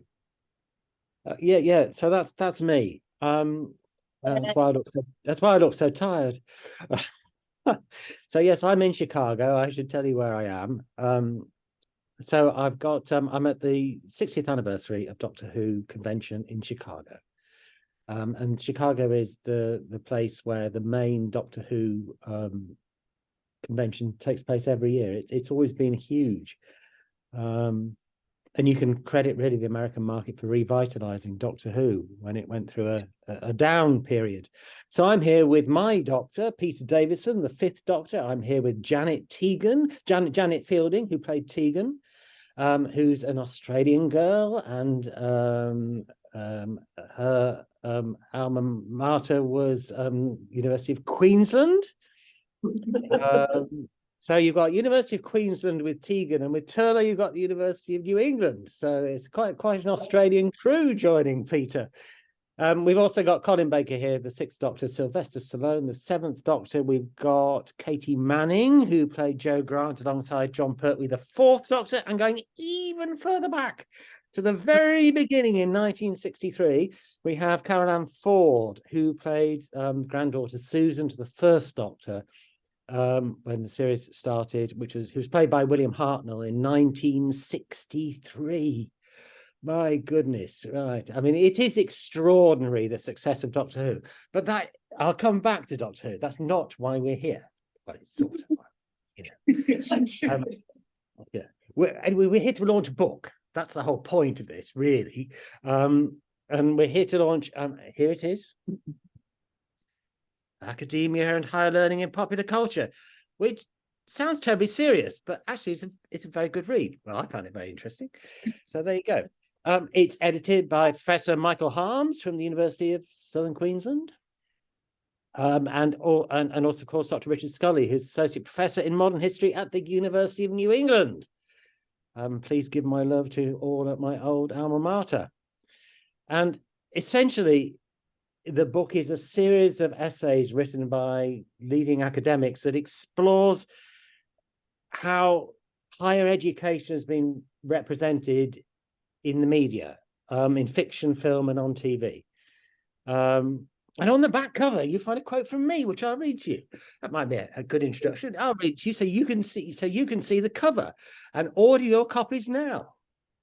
So it says from me, yes, you owe me for this one. It says, a fascinating read, which is true. The impact of popular culture on perceptions of both academia and science proves to be a subject of much greater importance and interest than many would predict. Once an actor in Doctor Who, I went on to study zoology. Is it possible that my time on the series had more of an influence on me than I ever suspected? So there we are.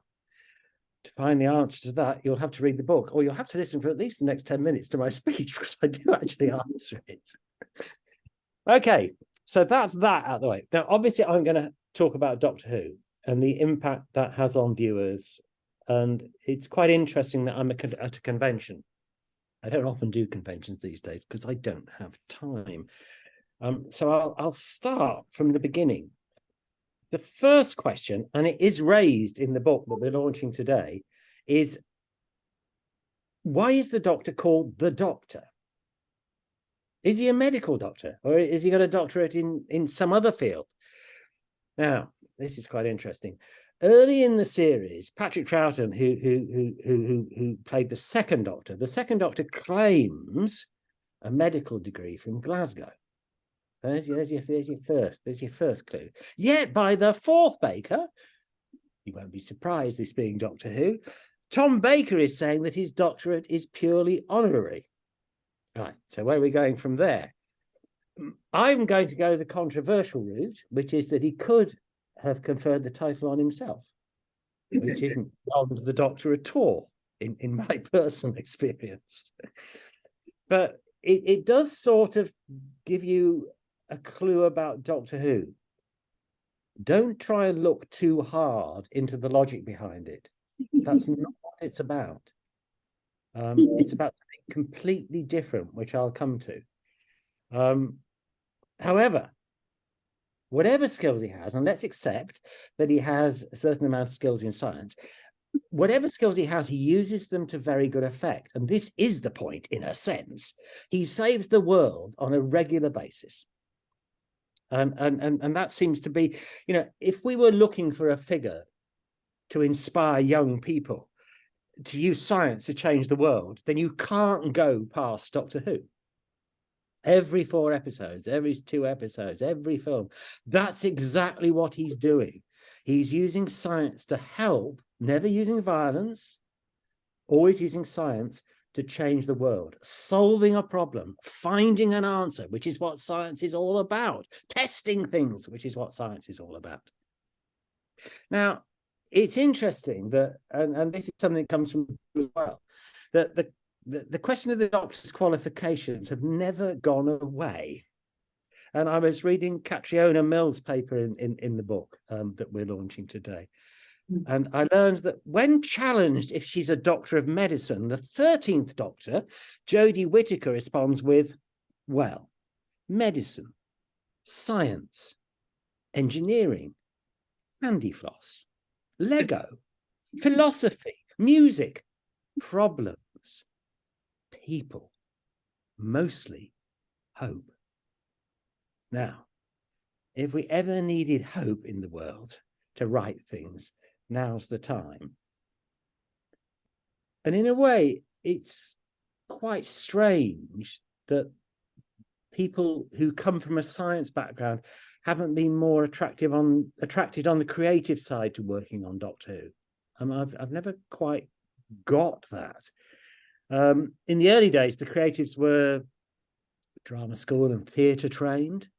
And we had to wait until 1968 for someone with a university degree to jump on board. Terence Dix, he's a dear friend of mine, who studied English at Cambridge. And obviously, you know, not science, but at least he's got a degree. First one's a degree. But if you're looking for deep science, I'm not sure Doctor Who is the place to find it. I'm very grateful to Terence Dix. He casts me in a version of David Copperfield, in which I played a drunk called Markham, who led David Copperfield into bad ways. The Charles Dickens BBC classics. And I was living in Hastings at the time on the south coast, and a friend of mine, whose name is Margaret Moon, said, she said to me in the shop in the morning, she said, I saw you on the telly last night, Mark. I said, oh, did you? What was that? She said, oh, you was in that Dickens thing that was on. I wouldn't have recognised you except you were drunk, which is how I know you. There we are. Story against me. I was young. I was young at the time. But it is a place to look for inspiration, Doctor Who. And here in Chicago, I've been going around and meeting some of the early attendees and having a chat. And many are real life scientists. And the lady who met me at the airport is a scientist and attributed her interests to Doctor Who and Star Trek. And many of them think that science fiction on television was their biggest inspiration into going into science. And that's really interesting because I work in the media on a much broader level than science. And these days, unfortunately, the media frequently isolates people. One of the joys of science fiction is it actually can bring people together. And I think that's really, really important. The fans form groups that discuss the intricacies of the plots. This is, of course, a nightmare if you're doing a Q&A session at a Doctor Who convention on a program you worked on 40 years ago or something. You really don't want to go into the intricacies of the plot. It's hard enough grabbing at the basics, but there you go. But this is also something, this forming of groups and which sort of become study groups that's looked at in the book we're launching. There's a paper by Associate Professor Robin Redmond Wright from Penn State University, in which she talks about it. And I have personal contact with a children's Doctor Who group in Dallas at a place called the Lamplighter School, which is a Montessori school. And their teacher, Jeff Peck, does fantastic work with his pupils. And who knows, some might be inspired towards a career in science. And I think it's relevant that that Montessori school on its website describes its mission as to deliver education wrapped in the wonder of childhood. Education wrapped in the wonder of childhood. That is a hugely important statement, and I think totally visionary. And in that, it has something in common with Doctor Who. You have to remember that Doctor Who started out as a children's program with conscious educational aims. That's always important to bear in mind. And from there, it's worth remembering that the BBC's mission, embedded in the BBC Royal Charter, is to inform, educate, and entertain. Now, while I don't think you're going to learn a lot about science from Doctor Who, if the series inspires young people in particular to take that interest further, then its work is done, and it's doing a wonderful job. And on that front, there's good news. Let me point you towards a paper by Dr. Lindy Orthia at the Australian National University. It's titled, "How Does Science Fiction Television Shape Fans' Relationship to Science?" Dr. Orthia undertook a survey of 575 Doctor Who viewers and confirmed that the series contributed to participants' life choices and ideas about science to a relatively high degree. I will now turn my mobile phone off because it's bleeping at me. But isn't that interesting? 564 fans, and it contributed to their life choices about science to a relatively high degree. Yeah, you take on a heavy load when you work on science fiction series. Now, in my own case, as I don't want to talk for too long, I approached the scientific life back. So I was born in Stratford-on-Avon, as Richard said. Went to the same school as Shakespeare. It was just my local school. Do not come from a wealthy background. It was just the local boys' school, and I went to that. I was in the local church choir. My first acting appearance was as a fairy singing in a film of A Midsummer Night's Dream made by Peter Hall and the Royal Shakespeare Company. I was completely coated in green paint from head to toe, had pointy ears and a fur cone to cover my privates. Dame Judi Dench was in the same film and was wearing little more than me. She had 2 ivy leaves on top and 1 ivy leaf down bottom. So I started off my acting career in good company with Judi Dench. I then went on. My father was a musician. He wrote music for the Royal Shakespeare Theatre. And I actually then joined the National Youth Theatre, but writing the music for them. And I then thought that actors had it a lot easier than musicians and composers had it. So I thought I'd become an actor. And so I applied to the Royal Academy of Dramatic Art and got in. Now, to explain how they take 20 people and have 4,000 applicants a year. You do 1 load of auditions, and if you get 4 ticks, you get through to the second load of auditions. And if you get 4 ticks at the second load of auditions, you don't utter a word to anybody. You just go on stage and do a speech. And then if you get through to the third audition, they have a brief chat with you. But again, you just do a 4-minute, 3 or 4 minute piece from a play. I got in, which was great. After that, I went into the theatre in England, and then I got a role in the BBC's main soap opera, which was called Angels. And I played a Brummie ambulanceman. Birmingham, people in Birmingham in England talk like that. And whereas Stratford-upon-Avon is not far from Birmingham, and so it was fairly easy for me to do the accent. And so I did that. The main character in Angels became seriously ill, and they wrote me in as the lead. And my mother had always said, "I don't understand how you did 3 years at RADA and you can't even speak properly on television." I I decided I didn't really want to be the main character in Angels, the soap opera. And I asked my agent what else I was up for. And I was up for a Doctor Who. I didn't know much about Doctor Who. We hadn't had a television when I was young. I'd seen one episode of Patrick Troughton's Doctor. I had a BBC pass. So I did what any enterprising actor does. I turned up at the office door of Doctor Who, knocked on the door and said, could I speak to the executive producer? And a young lady called Jane said she'd be back.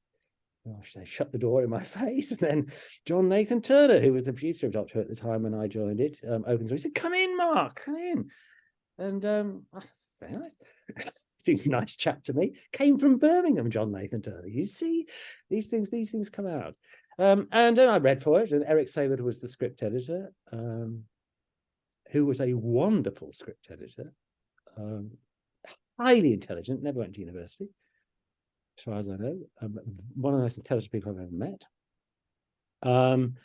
After that interview, John said to me, you've got the job, but don't tell anybody, we're a public company, and we still have to do all the auditions for it, but you've got it. I must have just been right for the part. Actually, there's another story behind that, which I'm not sort of am prepared to tell it now because people are dead. Both John and the other producer are dead. The producer of Angel was a lady called Julia Smith, and she went on to produce EastEnders, the big BBC series that took over from EastEnders from Angels. And John was having a sort of ongoing Barney with Julia Smith at the time, because we were both executive producers at the BBC, and he wanted to get back at her, knew I'd been offered the role in Angels, and sort of therefore, I'm sure it was my natural talent. I'm sure it had nothing to do with it. Yeah, but that's how I got a job on Doctor Who. And then it would be, and then, I left Doctor Who purely because my character was a very, very strong character. He was an alien and he was intelligent, and it was very, very hard for him to be on the TARDIS with the Doctor because you couldn't have two people with a brain or a good, sort of, yeah. It's very hard. The Doctor doesn't work that well. The Doctor works well with a female assistant. She can be intelligent, that's fine. But he doesn't work well with a male assistant with a brain. It just doesn't happen. If it works, don't try and fix it. And the Doctor with a female assistant works, or a female Doctor with a male assistant works. Don't get that TARDIS too crowded. There's no time for everybody to have a decent part. Anyway, so I did Doctor Who, and then I went on to earn a good living in TV in the UK. I was the young Scrooge in the film of A Christmas Carol, which you see at Christmas, starred George C. Scott. I was the young George C. Scott in that. But then, and this is where we get back to the theme of this conference, the book as well. I was getting increasingly more worried about the state of the world and the environment, and I wanted to try and do something about it.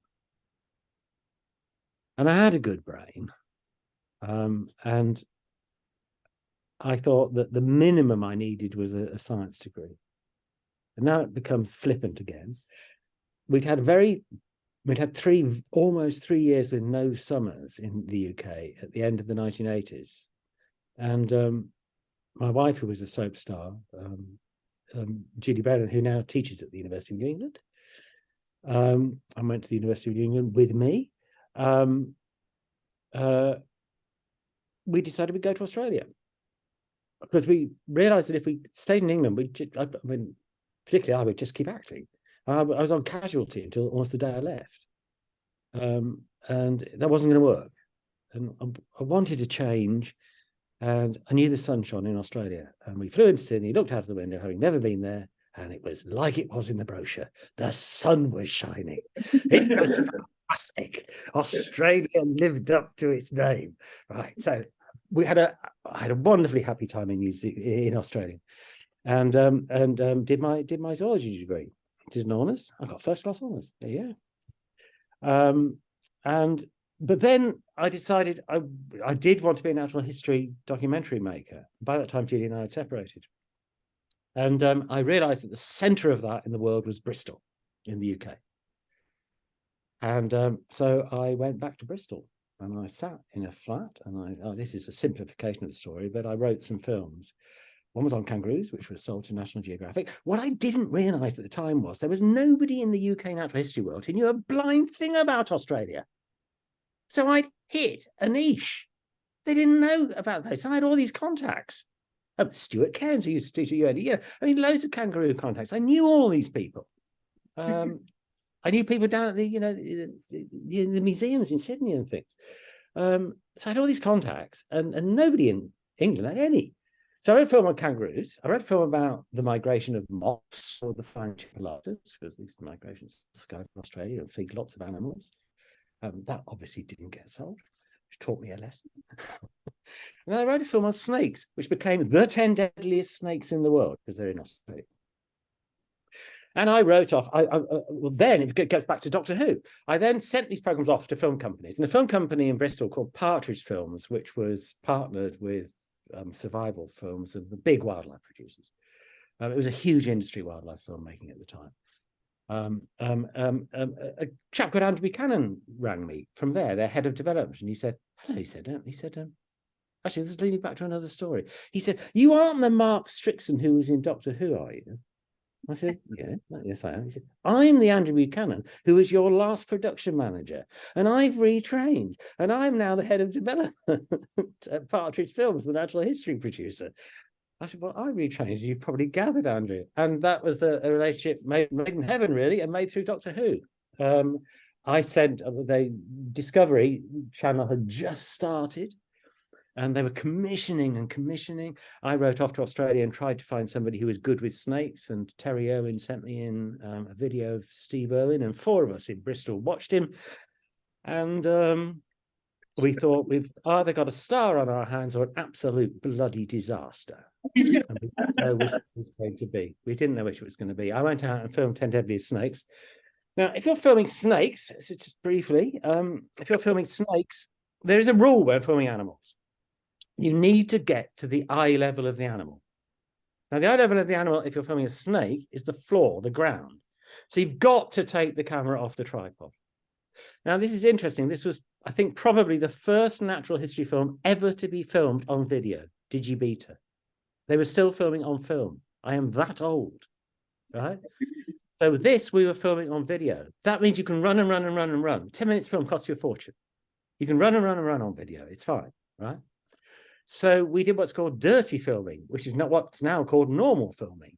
We filmed ran with Steve Irwin. We chased the snakes. We got down on the ground. And I got back to the UK, and my executive producer said, we're up for a reshoot. Are you incompetent? Have you never heard of a tripod? And I said, yes, let's see what Discovery think. And Discovery loved it. I wasn't sacked, but I was threatened with the sack. And it was the most popular natural history film ever made at that point. And it was a massive world hit. And I guess the rest is history. I've been making television ever since. I just want to go back and tell you one story. When I was at zoology at the University of New England, on my first zoology laboratory session, Professor Rod Simpson, who was the Dean of Science, was lurking behind me. And he was the Dean of Science because I'd applied in an interview. And he came out and he said, I know this is a stupid question, but you aren't the Mark Strickson of Doctor Who, are you? And I said, yes, I am. And he said, well, he said, I'm a huge fan. He said, I love watching Doctor Who because I'm an entomologist and I love seeing what animal they've created the next monster around. I try and work out what the zoology behind it is. So there's another example of how, academia crosses with popular culture. I was going to say something else there as well. Oh, yes. Oh, the Doctor Who want me to make a programme. The BBC want me to make a programme about the relation of Doctor Who monsters to nature. Working title, Who Zoo, right? Because the wonderful Professor Cox, Brian Cox, has made a series called The Science of Doctor Who, but they'd like something from me. I have nowhere near the scientific clout. But yes, they'd like me to make that's that. So I've left university, I've come back, to England, and I started making natural history films, and I have made hundreds and hundreds of hours of television since. Everything from history to pure science to natural history, to cookery programs. Even I made a cookery series for Channel 4. I made an episode on a program on volcanoes for the Smithsonian Channel. And the producer at Hat Trick Productions, Emporium Productions in the UK, which is a massive producer in the UK, they make a series called Rich House, Poor House, which is a rich family swaps with a poor family for the week. It's actually very instructive. People do not understand how poor people are in this world. You know, you go from spending $2,800 a week to having $150 feed a family of 4 for the week. It's a very instructive program, and if I don't make people cry in every episode of it that I produce, I haven't done my job. But so that's what I do now. I've just made a series on forensic science for CBS called Killer Evidence, about the science behind crime. But my main job is making Rich House, Poor House for Channel 5, which amazingly I make out of New Zealand. I supervise UK crews. They send all the footage to me and I make it and we deliver it. They get sent back for final post-production in the UK, which means the colour grading of the pictures and the sound and things. And then Channel 5 get it. So that's quite a bit extraordinary. How did I end up in New Zealand? My wife's a New Zealander. Her elderly mother lives about 200 kilometres north of us. And I can work anywhere in the world. It's a long way from anywhere. Do I regret giving up acting? I always miss acting, and I love seeing my friends at things like this, but I don't regret it at all. The BBC rehearsal rooms when I worked there were on a traffic island in West Island, in West London, on a traffic island in West London. I'm sure they were there because it meant actors had nowhere to go during the day. And didn't even go off for lunch. So, but it was a miserable place. And, you know, I could have just been stuck in London pretending to have a life. And that's a mean thing to say about acting, but in acting, you do pretend to have a life. You don't do it for real. That's the whole point. I'm not saying it's easy to pretend to have a life or somebody else's life, but it's not having a life. And I've had a life. For 30 years, I've traveled the world. I've been to places tourists never get to.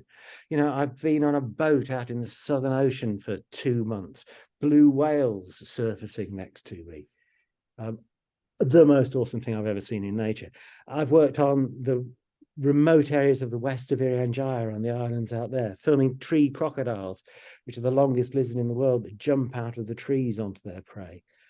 And I've also filmed, you know, I've almost been killed by crocodiles twice. But I've also filmed what I think is the cutest animal in the world, the musky rat kangaroo up in Queensland, just north of Brisbane. Yeah, it's as big as my hand, and it's just the cutest animal you've ever seen. So I have no regrets. And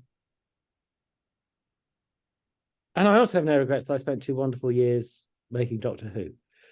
Yes. I mean, to be in such an iconic series is extraordinary, and it has given me opportunities in my working life, even as a natural history filmmaker. When people put my name, which all academics do, as soon as you send any message to them, they do exactly what I do. They put my name into Google. Up I come as Mark Strickson, Doctor Who. And since lots of academics have an interest in science fiction, it often gets me through the door. But having a good degree in zoology means that I get treated seriously. And that is crucially important. I would suggest that nobody tries to make natural history films without a good degree in zoology at the minimum, because scientists treat other scientists with a lot of respect. And I'm going to read this. I've written this, but I've written most of it. So I don't go on the computer for 2 hours this afternoon. But if Doctor Who inspires just one young person, or if science fiction inspires just one young person to enter the world of science and do it for the reason that I wanted to do it, which is help save the world, just like the Doctor does, that's what the Doctor's mission is, to help save the world, then the series is a wonderful thing. And science fiction can be a wonderful thing, and long may it continue. So let's hope that in 10 years' time, I'm alive, you're alive, or alive, and we can celebrate 70th year of Doctor Who. That would be nice. And thank you for inviting me to talk to you. And from America, a happy Thanksgiving Day. Yes, that's me done, guys. Thank you But so I much, can answer Mark. That questions. was fantastic. Everybody's saying thanks to Mark. Oh, I'll tell you a quick one more story. Okay, right. Crocodiles. How was I almost killed by a crocodile, right? I mean, might as well end on a light note, right? When you go into crocodile country, you carry a big bamboo pole, a hollow bamboo pole, that big, right? And it's a long one. And I'll tell you the reason for that. So, filming on this billabong, me and my cameraman and the sound guy, and these birds fly in and go around the corner and land on the billabong. So, being a producer and director, I think, wait, could get a great shot maybe round the corner. You guys stay here because the last time I saw a big croc, it was over there. I'll go round the corner. Stupidity, absolute stupidity. Wouldn't do it now. You do not walk off in the Australian bush along a billabong on your own. So I see a monitor lizard's nest that has been predated by a crocodile. And I go up to investigate it. No, it hasn't been predated by a crocodile. It is being predated by a crocodile. And a female crocodile comes straight at me out of the water. So I take my long bamboo pole. Now, the theory is that when crocodiles fight, they have a small brain and a very large brain cavity. And the bigger the crocodile, the bigger the brain cavity. So it's like a drum. If you're a big crocodile and you smash your head against a small crocodile, you make a loud noise and the small crocodile thinks, whoa, big crocodile, I'm going away from here. Now, if you carry this big bamboo pole with you, hollow bamboo pole, the theory is if you hit the crocodile on the head, bang it on the head as it attacks you, it will stop. Now, that all sounds very good until you've got a crocodile coming straight at you. You have to hold your ground, and I did, and I banged it on the head, and it did stop. And I got back to camp safe. If I hadn't, nobody would ever have known what happened to Mark Strickson. He would have just gone round the corner, and that would have been the last anybody had ever seen of me. I got back to the Aboriginal camp we were staying at and lay on the floor and drank beer for 3 days. I'm still alive. So, carry a bamboo pole with you if you're going off on your own in crocodile country. Don't go off on your own in crocodile country. Bamboo pole, absolutely. Thanks again. That's fantastic. That's all right. Look, we've got a little bit of time, if you wouldn't mind fielding a couple of questions. No, I can field a couple of questions. What I'll do is I'll just read one or two from the meeting chat, and Katrina or whoever's there wouldn't mind fielding from the room. But there's a couple of sort of basic questions, which is, if you were asked, would you appear in Doctor Who again? Do you have any further? Yes, absolutely. Plans? Yes, absolutely. Yeah. No, there's no hesitation in that. The problem is I'm very busy. I've just stopped after 11 months constant work. It is very difficult for me to be in. I'd love to do some acting again. When I retire, that's on my bucket list. But I mean, I'm just not available.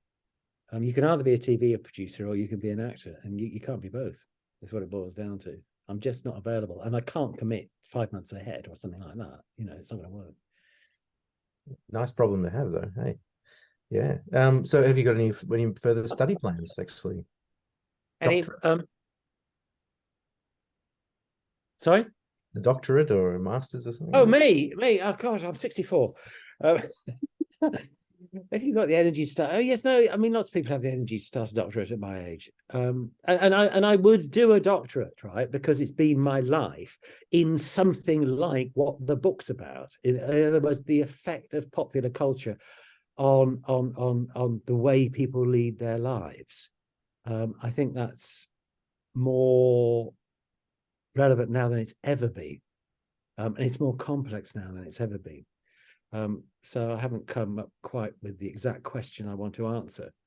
But I have a 15-year-old son. So, and this is somebody who never watches television, is continuously on TikTok. We live in a different world. And I occasionally give lectures still at universities to communication studies students. And one of the things I say is, if I was me now, I wouldn't go into television, because that's not the way you can influence people. and the influence in this world are on the internet, and that's where you need to be. You need to be on the internet. You need to be on TikTok influencing people. I mean, when I was in Doctor Who, we got 16 million people watching it. There were only 2 channels in the UK, 3 channels. I think BBC Two had started,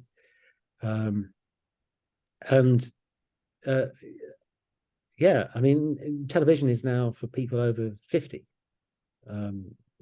It really is. So it's not the way to communicate with the movers and shakers in the world. So I would look at life in a completely different way, and that's something that's quite interesting to look at, because I get asked by old people my age, who's the next Steve Irwin? Who's the next David Attenborough? The answer is there isn't a next Steve Irwin. There isn't a next David Attenborough. The world is changing. That's absolutely fascinating. Thank you for that. There's one more question in the chat, which is about audio, actually. And there is this Doctor Who Big Finish audio series.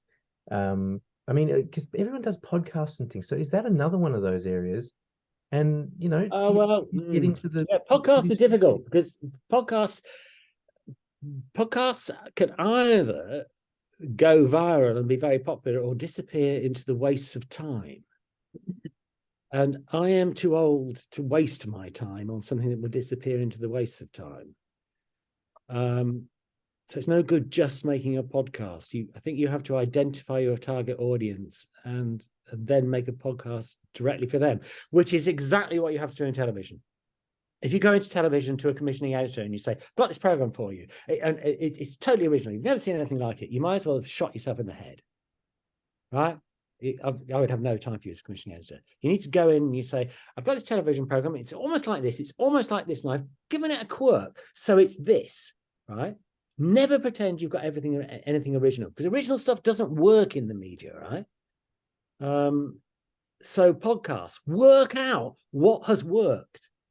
Work your podcast around what is popular, right? If you want to reach people. Now, I'm in the business of communication because I want to reach people, not because I want a clap on the back from my workmates or the men in black shirts who work in the media in London.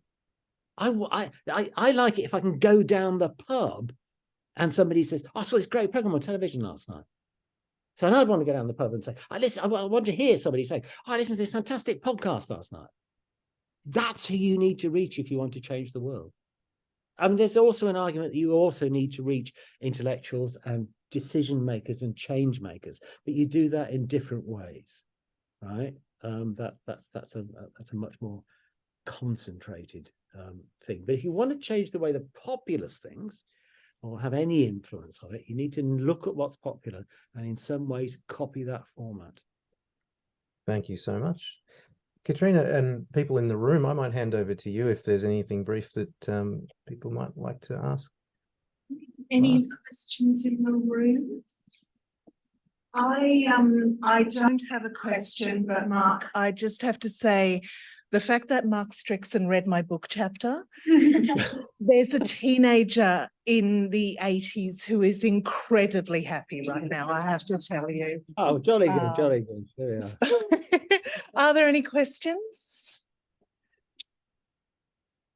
I didn't just read your chapter, by the way. No, of course. Just in case anybody else is jealous who could be watching this.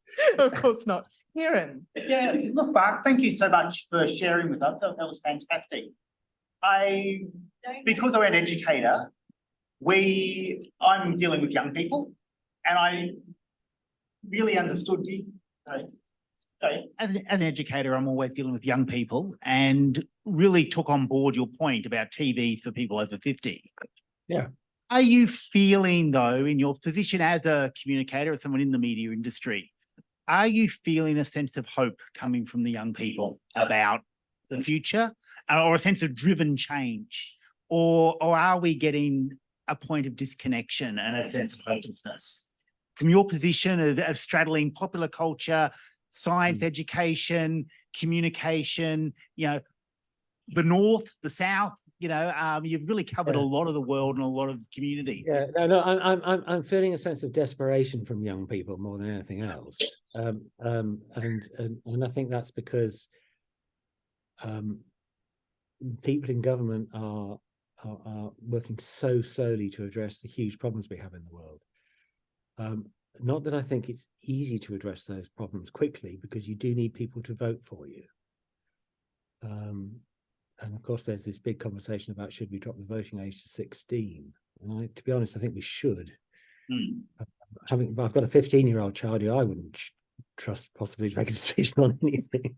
maybe that's because I'm his father. So that's that one. But no, but I do think I mean, I was passionate, desperately passionate about the environment. I mean, way before David Attenborough was. I was unusual when I became passionate about the environment, but I wasn't alone at university at all. But I think that,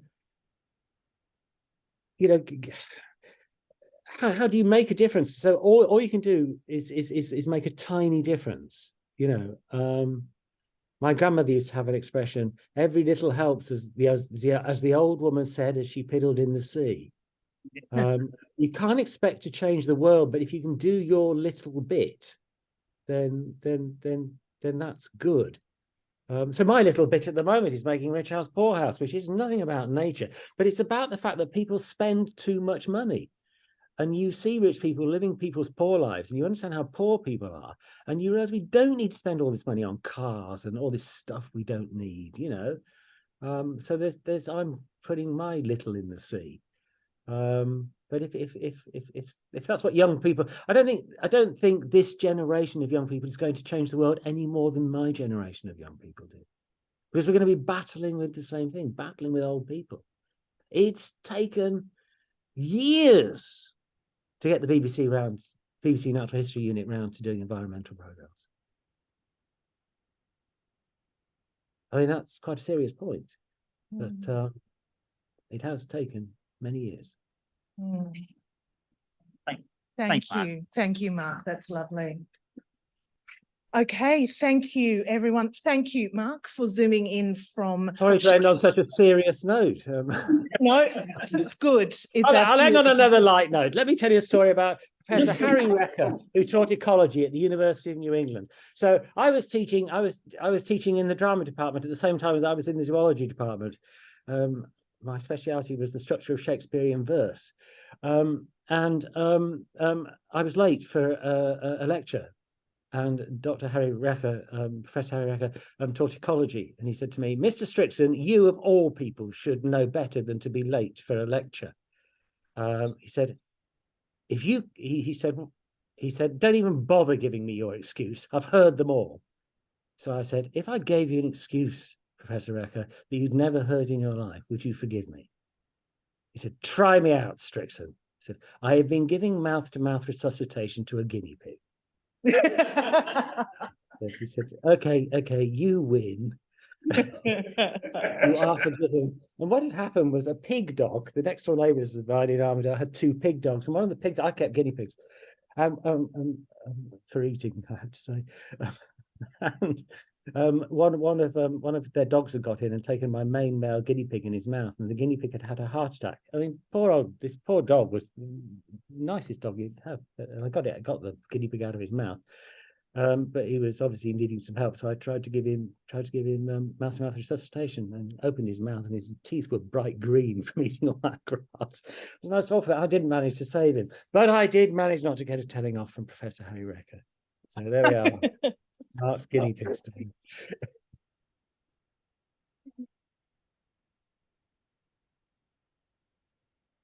me. Look, Katrina, if you wanted to clap us out, I think that's probably the appropriate thing to do. I think definitely. Okay. Thank you very much, Mark. We really appreciate your time to come and talk to us today. Thank you. If everyone would like to give Mark a round of applause.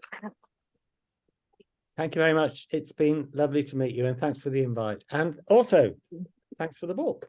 It's stimulating. Great. Great.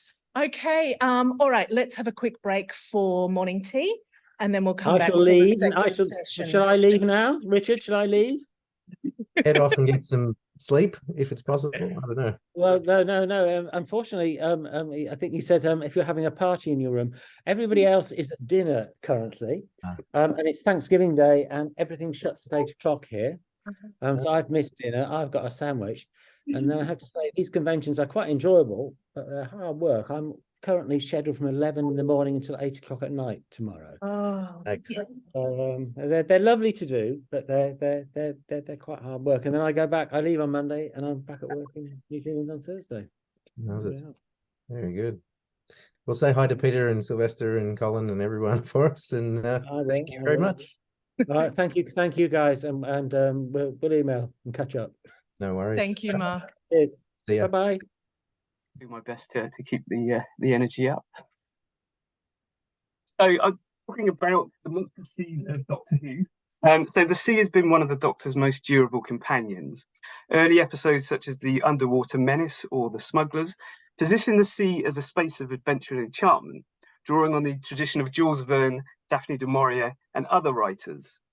In recent years, episodes such as The Curse of the Black Spot or The Voyage of the Damned take their cue from the blockbuster success of Titanic and the Pirates of the Caribbean films, demonstrating the affinity between space tales and the visual tropes and language of the sea adventure. However, it's the episodes Fury from the Deep, The Sea Devils, The Horror of Fang Rock, or The Curse of Fenric that are indicative of a more horrific conception of the marine environment. One is especially revealing of the changing relationship between Britain and the sea in the period of the series' broadcast history. In these episodes, the sea is a concealer of monsters and the place where an ancient evil dwells, which threatens the safety of the land. A very different conception of the sea to that of the British Empire, in which the Royal Navy ruled the waves. Indeed, the Royal Navy is depicted in several episodes, but is very much an institution in decline from the days of Pax Britannia, revealing tattered fragments of previous glories. Sorry, I'm trying to get the slideshow up, but I'm a bit of trouble.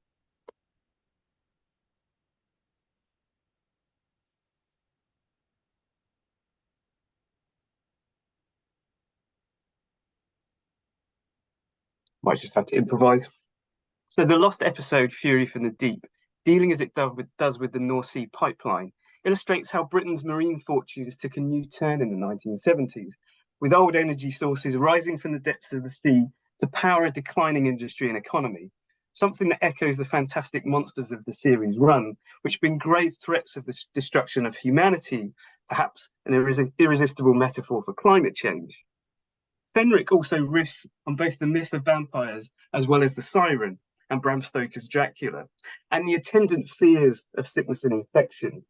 These texts therefore invoke the ghosts of empire, but also primal and ancient fears that are fused with contemporary cultural fears, creating a nexus of anxiety for the Doctor and his companion to negotiate.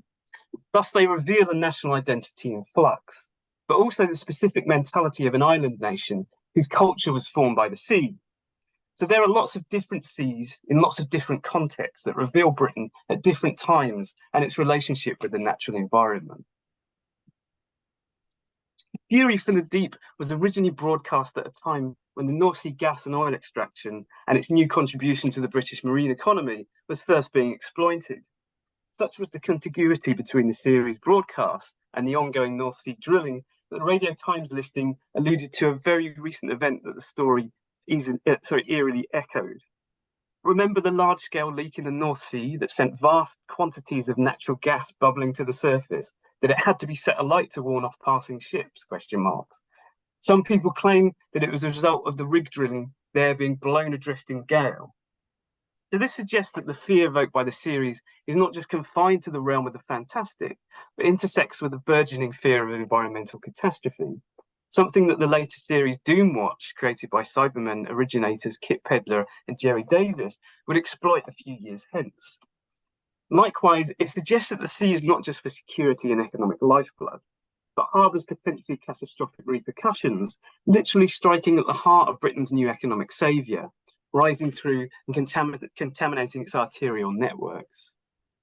This may have mixed new anxiety concerning Britain's uncertain place within the post-Empire world order, with fears concerning the despoilation of the natural world and what this may lead to, as it does here, nature taking revenge. This pertains to Sidney Newman's quotidian concept of the TARDIS, and by extension the series, to, quote, shock audiences not to take for granted the world around them. The Sea Devils from 1972 is similarly overt in articulating a threat to contemporary Britain from the sea. Director Michael E. Bryant described his lifelong love of the sea and pointed out that several of the cast and crew were ex-naval men, including the Doctor himself, John Pertwee, quite at home on the naval bases and vessels employed in the Sea Devils. The series was therefore being made and produced by men who had grown up serving in Britain's Navy and being part of British seafaring culture that was by this time contracting alongside the move from Empire to Commonwealth, a reduced naval presence and the abolition of national service. The shift in maritime emphasis was perhaps best exemplified by the naval cooperation afforded to Fury from the deep and the Sea Devils, and conversely by the lack of cooperation by the oil industry. The Navy were always enthusiastic to share their vessels' time and equipment with productions that could place the institution in a good light and act as a useful propaganda tool. But fantasy and horror were not obvious candidates. By this time, however, the Navy would take any publicity as good publicity due to cutbacks and dwindling recruitment, so cooperated on Fury, the Sea Devils, and other adventures. Arguably, the loss of the ships and submarines within the narrative perhaps offer a spiritual loss, both of the size and prestige of the Navy itself and of Britain's reduced global role. This was evidenced at the time by the ongoing Cod War dispute with Iceland, in which the Navy was deployed to little effect. In this regard, the series, which Nicholas Cole suggests provided a catharsis for the concomitant contraction of empire, also offered the cathartic presence of an active Navy. One of the most famous, eerie, and evocative scenes in the entire series is of the Sea Devils slowly emerging from the sea. This coastal eruption is significant as it provokes notions of invasion and contamination alongside Britain's shoreline, an ongoing political and ideological battleground to this day. Creatures like the Sea Devils, the Silurians, and the sentient seaweed of Fury upset the natural order of things. They suggest that human history is impermanent and unimportant within larger timescales. And this itself is unsettling, as it renders the previously known as unknown and unfathomable. In Terror of the Zygons, the alien and monster invaders once again strike at the heart of contemporary British economic power and security by destroying North Sea oil rigs. In a strange but telling relevance with the contemporary era, the first barrel of North Sea oil was mined in 1975, a few weeks before the series was first broadcast, as if to indicate just how important this new maritime resource was to Britain's continued prosperity and world standing. The horror of Fang Rock, by contrast, is more overt in its use of conventional Gothic horror tropes, tapping into a Gothic maritime heritage, especially Wilfred Wilson Gibson and the Flannan Isles incident of 1900. Gothic tropes even more pronounced in The Curse of Fenric from 1989, one of the very last of the Doctor's original run. The Doctor and his assistant Ace arrive at a naval base during World War II and stumble across a Viking curse, a code-breaking machine, and invading Soviet soldiers seeking to steal it. Fenric, the ancient evil, utilizes hemovores or vampires that erupt from the sea in an attempt to wipe out humanity. Elsewhere, there is a cross-fertilization of existential threats to Britain and the British way of life. The invocation of a Viking curse,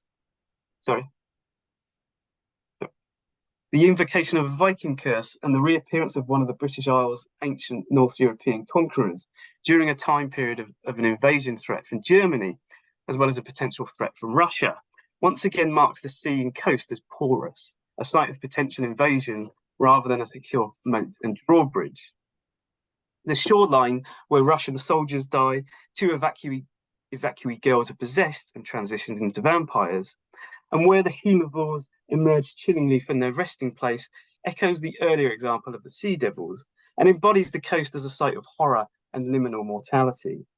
As with many Who adventures, the appearance of a supposed monster or other only serves to underline that humankind is the real monster as exemplified here by Professor Millington's plan to, quote, unlock the chains of Fenric to obliterate the Soviet population. So there is clear allusion made to Bram Stoker's Dracula in setting the series on the Northumberland coast.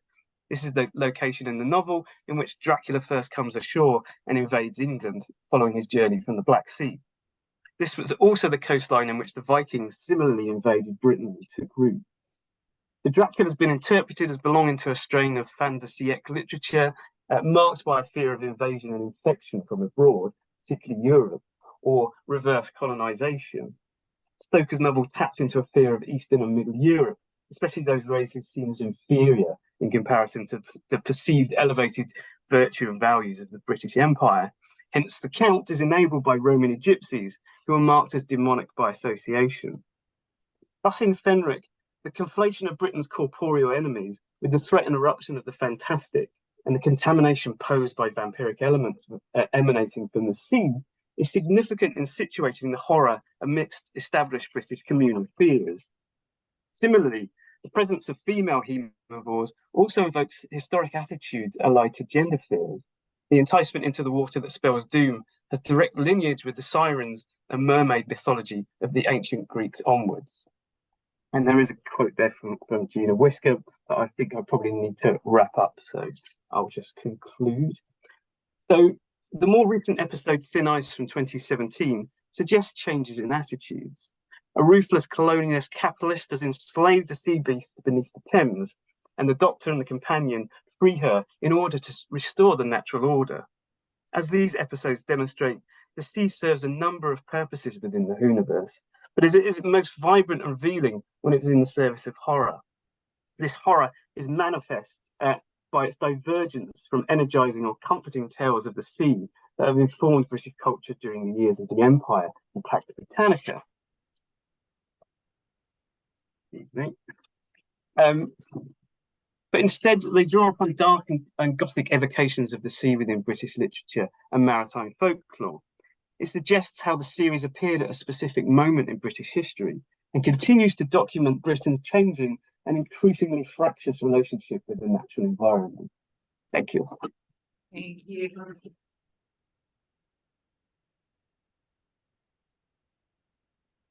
All right, do we have any questions?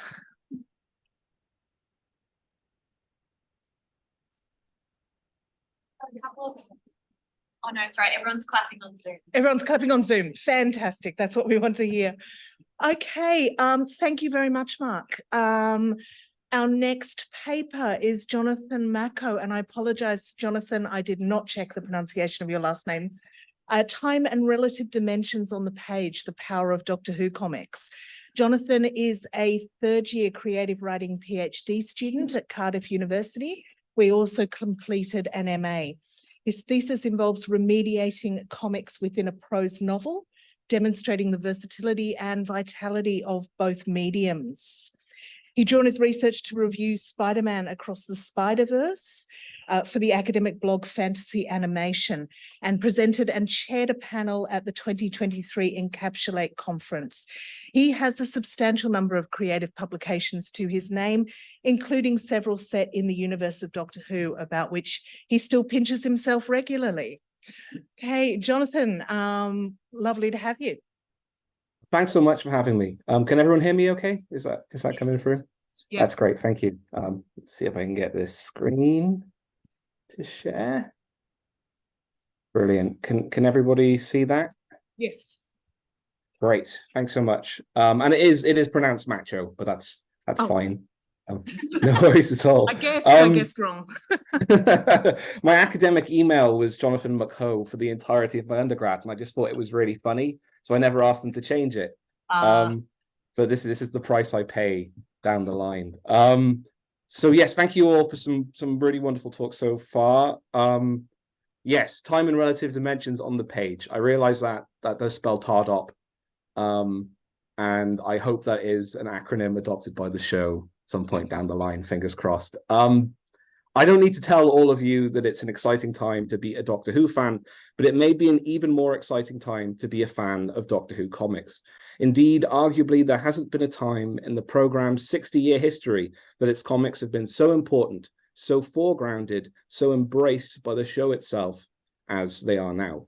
To give you some examples, the first of the upcoming 60th anniversary specials, The Star Beast, is an adaptation of Doctor Who and the Star Beast, a classic 1980 comic strip by industry legends Pat Mills and Dave Gibbons, which ran in then Doctor Who Weekly. A good chunk of it was also filmed outside the house that I am now zooming to you from, which has nothing to do with my presentation, but is a fact I will gleefully share with anyone who is even vaguely interested.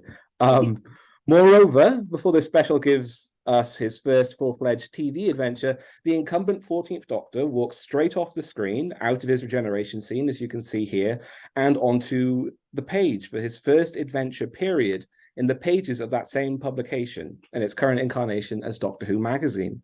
The year-long epic Liberation of the Daleks was heralded by showrunner Russell T Davies as the first adventure of this version of the character, chronicling the first hour of his life. This was confirmed 14 parts later, when the strip ended in the latest issue of the magazine with this panel you can see here, which leads directly into the recently broadcast Children in Need special, Destination Skaro, in which the Doctor confirms an hour has gone by since his regeneration.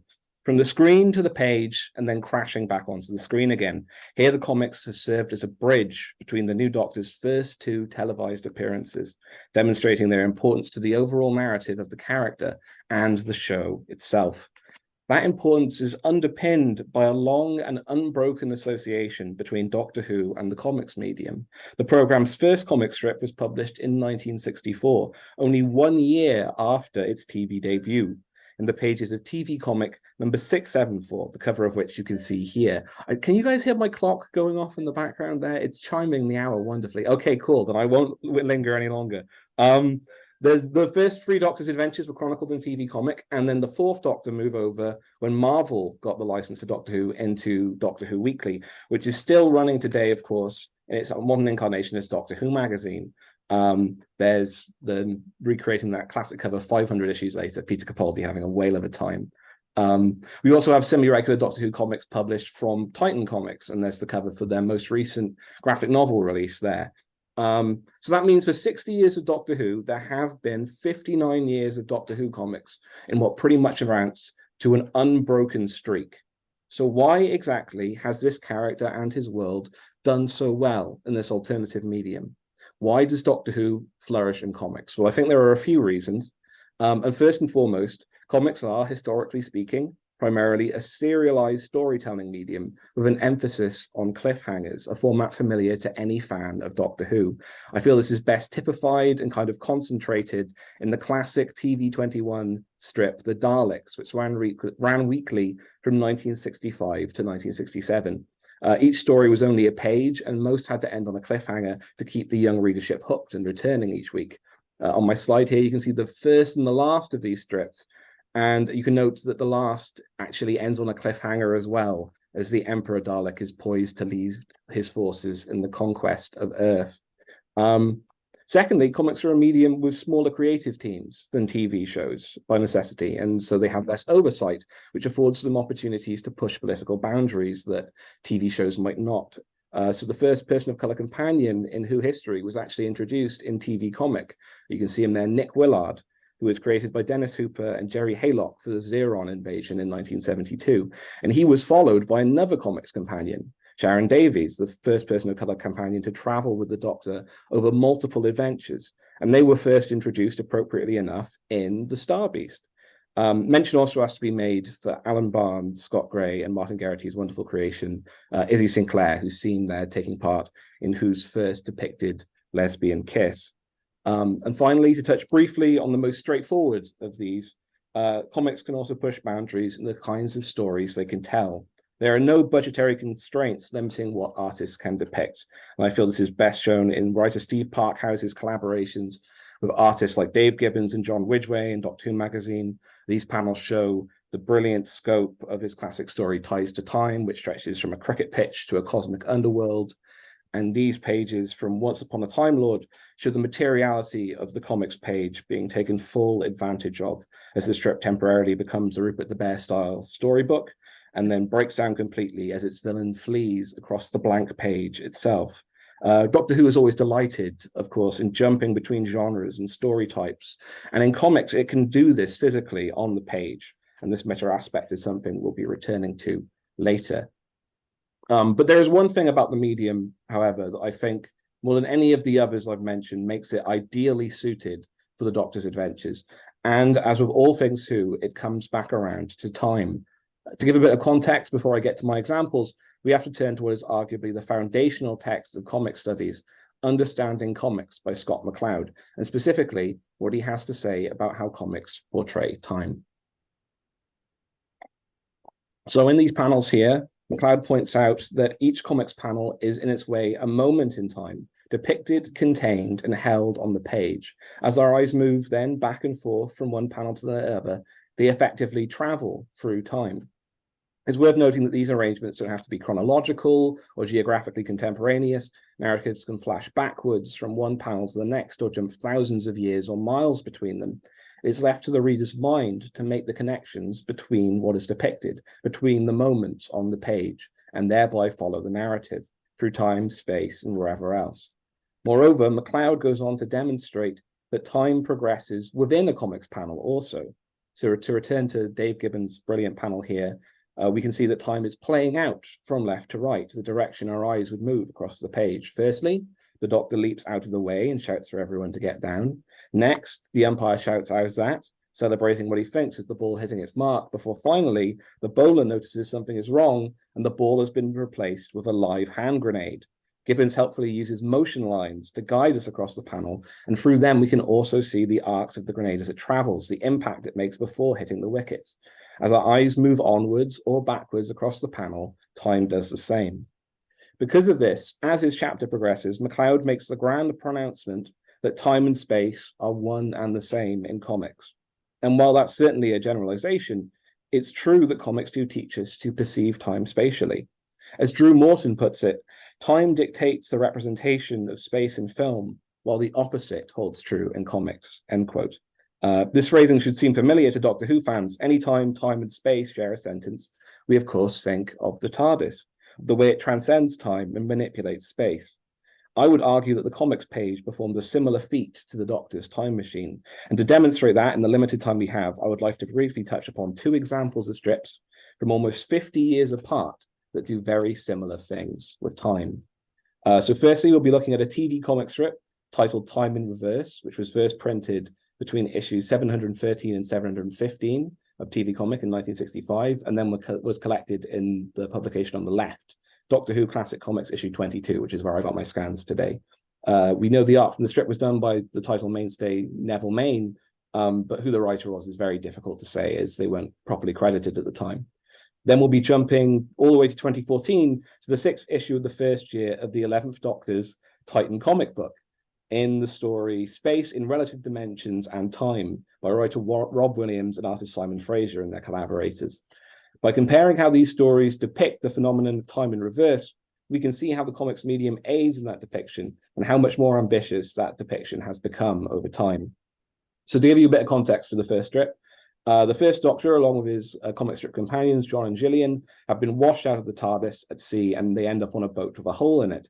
The hole is repaired by a shell fired from a nearby ship, and the boat drifts backwards to shore before being eventually pulled in by some sailors.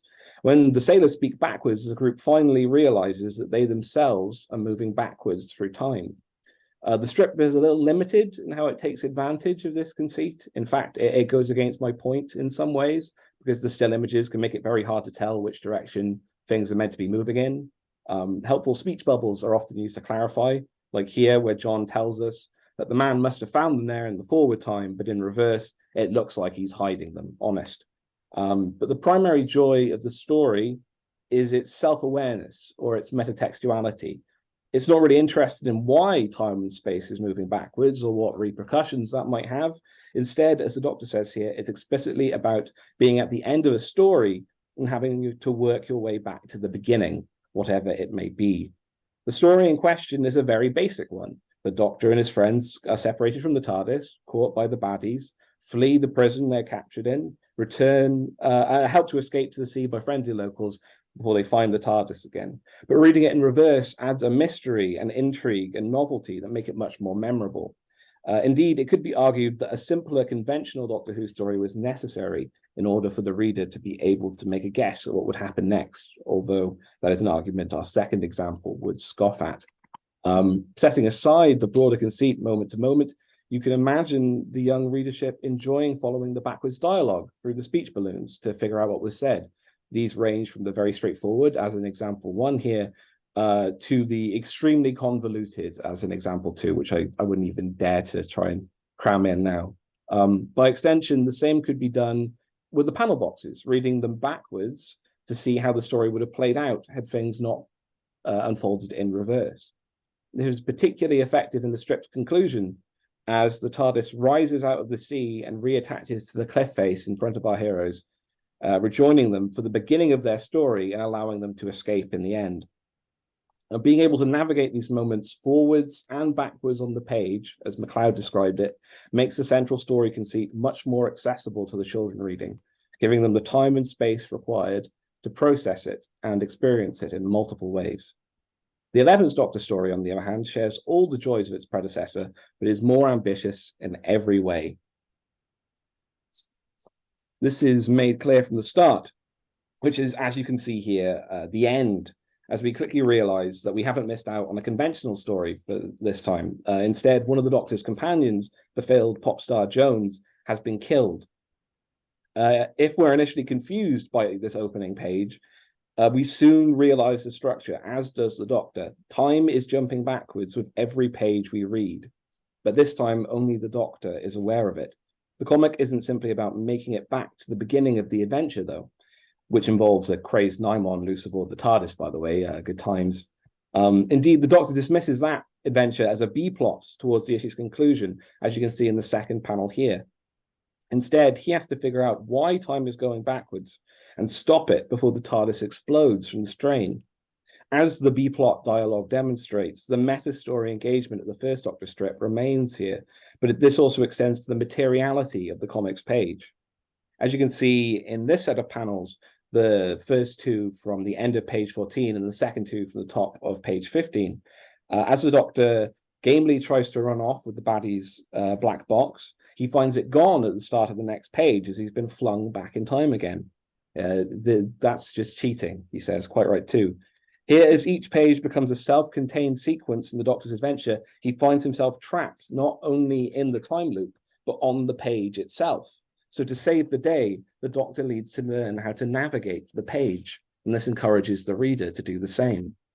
Here we can see the Doctor counting out the number of beats before they jump. He says 6 beats this time. Looking back, we can see that equates to the number of panels on the previous page. And if we jump back to the last slide quickly, you can see that there's a page number in the bottom left-hand corner of the panels on the left. These aren't in every issue of the series, but have been added here to help us navigate the complex story structure in the same way the TV comic strip made itself navigable. When the Doctor finally... Jonathan. 1 minute. Oh, thank you. Yeah, I'm wrapping up. When the Doctor finally breaks the sequence and uses a vortex manipulator to travel back or forward 5 leaps towards the story's conclusion, the reader can flip back 5 pages to ground themselves and clarify where in the narrative we've returned to. The reason why the issue's complex double plot is easily traversable is because of the medium in which it is told. It's because it is a comic. And the Doctor being able to do just that, being able to count out the panels and the pages around him, and using that to save the day, brings us back to my initial point. The comics page is a time machine, a TARDIS all its own, that the Time Lord takes to like a duck to water. Throughout the story, Alice describes the TARDIS as a maze, and once we've read the issue, we have effectively navigated that maze through the power of comics. We've traveled through time and space with the Doctor. This is why Doctor Who flourishes in comics. And when you see the quantum leap between the TV comic and the Titan comic, it makes you excited about how the series might use the medium in another 60 years' time.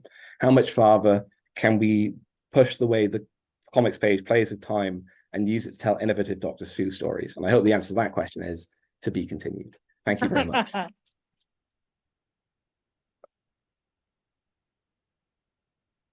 Thank you very much, Jonathan. That was absolutely fascinating. I am someone who does like the Doctor Who comics, I must say. Okay, I'm going to move straight into our third speaker for today, who is joining us from his Thanksgiving dinner in Washington. C. Scott Maravilla is an administrative law judge with the United States Federal Deposit Insurance Corporation and an adjunct professor of constitutional law with the College of William and Mary School of Law. He's a contributor to the book Star Wars and Conflict Resolution, and his work has appeared in Tulane Journal of International and Comparative Law, the Ohio State Journal of Dispute Resolution, and the University of Baltimore Law Review. And he's been a Doctor Who fan since discovering the Tom Baker years during a brief run on a local UHF television station in Texas in 1983. Scott, are you with us? There you are. I can see you. Thank you. Thank you, Catriona and Marcus and Richard, for having me here today. This is so exciting because I did fall in love with Doctor Who in 1983 at age 11. And after a very brief run on television, I was able, thankfully, because we didn't have BBC America, we didn't have the distribution we do today of popular culture. I was able to find a local comic book shop that actually imported in the Target novels, the old Doctor Who magazines. So I was able to really follow the 5 Doctors, the 20th anniversary. And what I would love, not so much go back in time and look back to see my 11-year-old self to say, hey, what's going to happen in 40 years with Doctor Who fandom, but to tell my mother that, hey, don't worry about it. This is all educational. I'll be presenting every year. So I'm going to save my screen and see if I can. I always have the difficulty. Okay, I've got the play. So you'll see the photos here. I've got Aristotle and regeneration. And my talk today is regeneration and continuity, the challenge of Aristotelian consistency of character in Doctor Who. So what I'm arguing today is that the War Doctor from the Day of the Doctor is inconsistent with the Doctor's character as established over the course of the series, now going on 60 years. And in this talk, I'm going to talk a bit about Aristotle's poetics and his idea of consistency of character, the Doctor's character traits, regeneration trauma, and finally, to show that there is a inconsistency of the Doctor's character, I will guide you through 3 genocides: the War Games, the Trial of a Time Lord, and Day of the Doctor, to show you differences in how the Doctor's approach and how he's portrayed when faced with a genocide in comparison to what happens in Day of the Doctor. So first of all, regeneration as reinvention. Probably the most brilliant thing about Doctor Who was, rather than end a successful show in 1966 with William Hartnell's retirement, they got the great idea to allow the character to regenerate to another actor. And they will pass the torch to Patrick Troughton, and little did they, I think, likely know that this would keep passing over and over and over. And it did more than allow the series to continue with different actors, but it allows Doctor Who to reinvent itself for contemporary audiences with each passing change in lead. I think the best example of this is Jodie Whittaker, because she came about at a time where we saw more women taking the lead in not just science fiction fantasy, but also taking the lead in general film and television. And there was a real desire to have a female Doctor and kind of see how that would play out with the show. So they were able to really grasp that through regeneration for our day. And this is a device that actually has been successfully used in other franchises. The James Bond one is another great British franchise, but one that really comes to mind. Each successive James Bond actor gives them the opportunity to kind of tweak the series a little bit. Maybe you want a slightly more tongue-in-cheek actor with Roger Moore, a little lighter touch, or with Daniel Craig, we're in a society that likes grounded reality in our shows, and you're competing up against like the Bourne series, amongst other franchises, the Mission Impossible franchise. It allows you to sort of fit into that audience. Batman, of course, another one. Each one became whether it's going to be lighter or darker. So first I'll talk a bit about Aristotle's Poetics. So Aristotle, and Poetics is a very short book, and I highly recommend it if you do any kind of writing, because he studies the Greek tragedies, revealing their strengths and weaknesses, and he gives a guide to really writing good stories and writing good characters. And Aristotle and the Global defines the character as that which reveals moral purpose, what kind of thing that individual will choose or avoid. And for Aristotle, he comes with 4 attributes of what he thinks is a good character. First of all, he says the character must be good or must display goodness. I think in our context, it goes a little more that the character must have something we can identify with, or must have something about that character makes us want to follow them over the course of a film or a television series, or perhaps even different generations of the same character, the television series.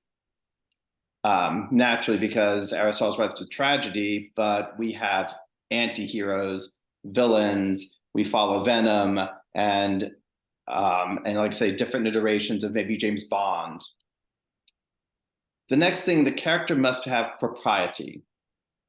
I note that this is anachronistic and pretty irrelevant to our time, because propriety for Aristotle is women have a place in Greek tragedy, and a woman shouldn't be like the hero, the lead, or have any traits other than sort of being kind of a more supporting type of role.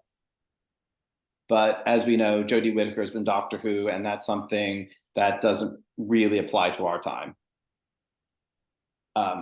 Aristotle says the character must be believable.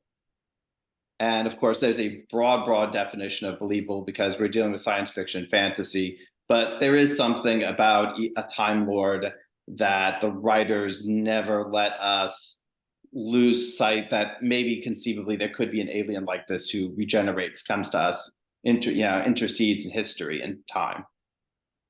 Finally, consistency. And this is where it gives Doctor Who its strength, and this is where it gives kind of a must for any great literature. Now, for consistent of character, it means the character behaves in a similar way throughout. If they like chocolate cake at the beginning, they like chocolate cake at the end. And the very specific example that Aristotle gives is the Euripides play Iphigenia in Aulia. Iphigenia in Aulia is a prequel to the Iliad. In this prequel, King Agamemnon consults with an oracle who tells him that he must sacrifice his daughter Iphigenia to the goddess Diana in order for the Greek fleet at Aulia to get favorable winds that will send the fleet to Troy to rescue Helen from Paris. Although in this version, Helen is actually portrayed a little bit more as running away with Paris and from her husband as opposed to being kidnapped. But what's interesting is throughout, the king has a change of heart. He doesn't want to sacrifice his daughter.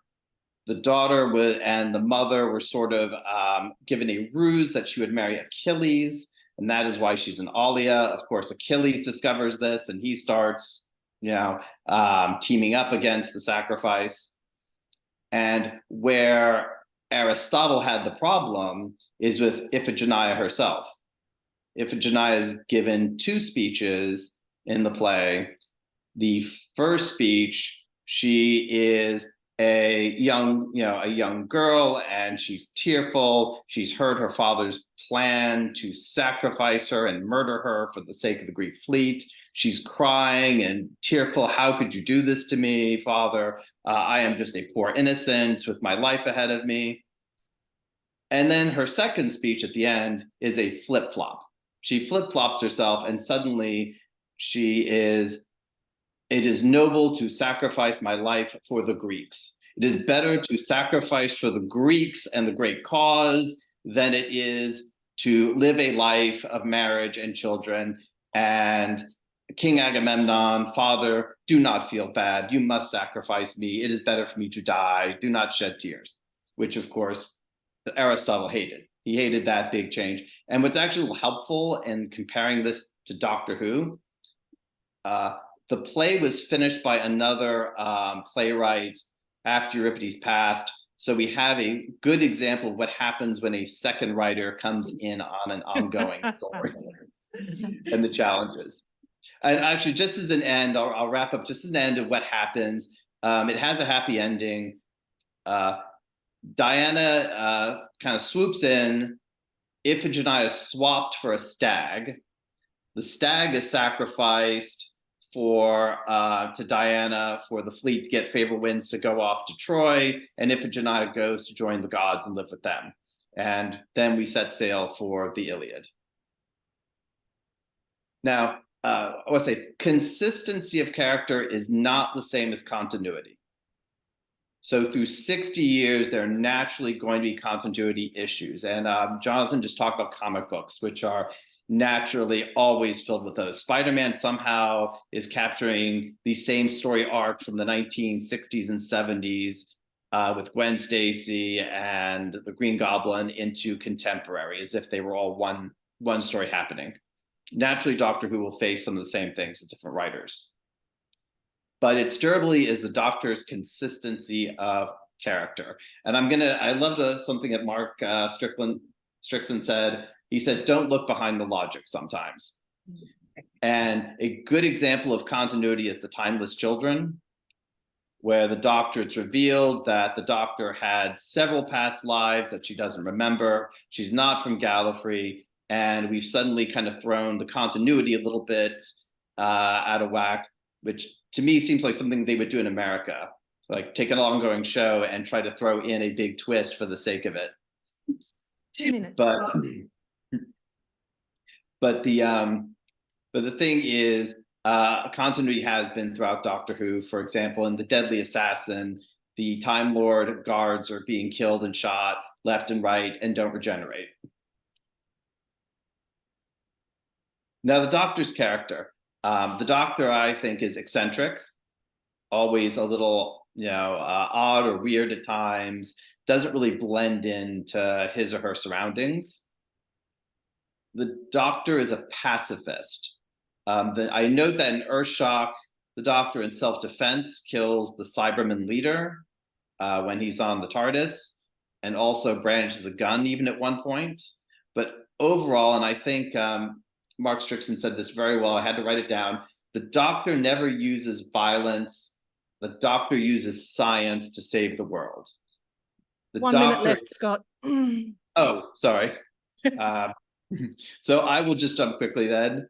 So the Doctor may be consistently inconsistent, and that is regeneration trauma. So here we have the Doctor choking Perry. So we have room the Doctor may be consistently inconsistent. Attempted Americanizing the Doctor with Dr. Grace Holloway and The Kiss, Half You My Mother's Side. And I will quickly walk through the 3 genocides.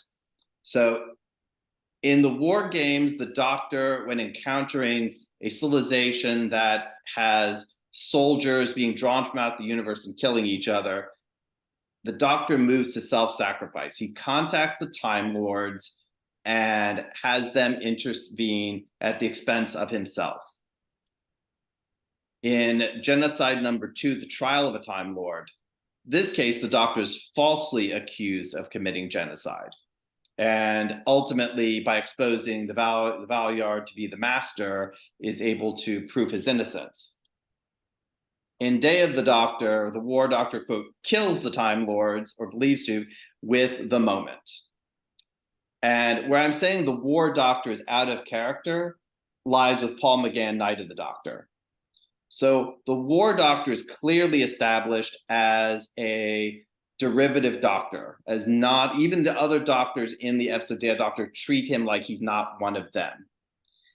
But in the webisode Night of the Doctor, Paul McGann chooses to break from, science, intellect, and consciously turn to violence and becoming the War Doctor to fight the Time War. And him choosing that is inconsistent with everything he's done up until that point.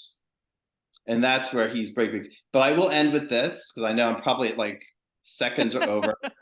There's hope. Because while that is inconsistent with the Doctor to choose violence and become a warrior over science and intellect, in Doctor Who, the movie, the Doctor explains regeneration to Grace Holloway, and he explicitly says there were problems with this regeneration. I was dead too long. Your anesthesia interfered with the regenerative process. And also, he's already dead even by the time the Sisterhood of Karn get to him. So it's likely we talk that regeneration trauma is consistently inconsistent, and we can break from consistency whenever we have regeneration trauma, that arguably this was regeneration trauma based on that line. So he may be inconsistent in Night of the Doctor, but there's hope from the movie that this was just what this Doctor was like. Okay. Wonderful. Thank you. Oh, thank you very much. And thank you for having me. Okay. Thank you for breaking from your Thanksgiving dinner to come and talk to us. Oh, no, I would love it. So our next speaker, we have three more. We have Melissa Beattie, who is talking about Tegan Jovanka as a post-colonial detective.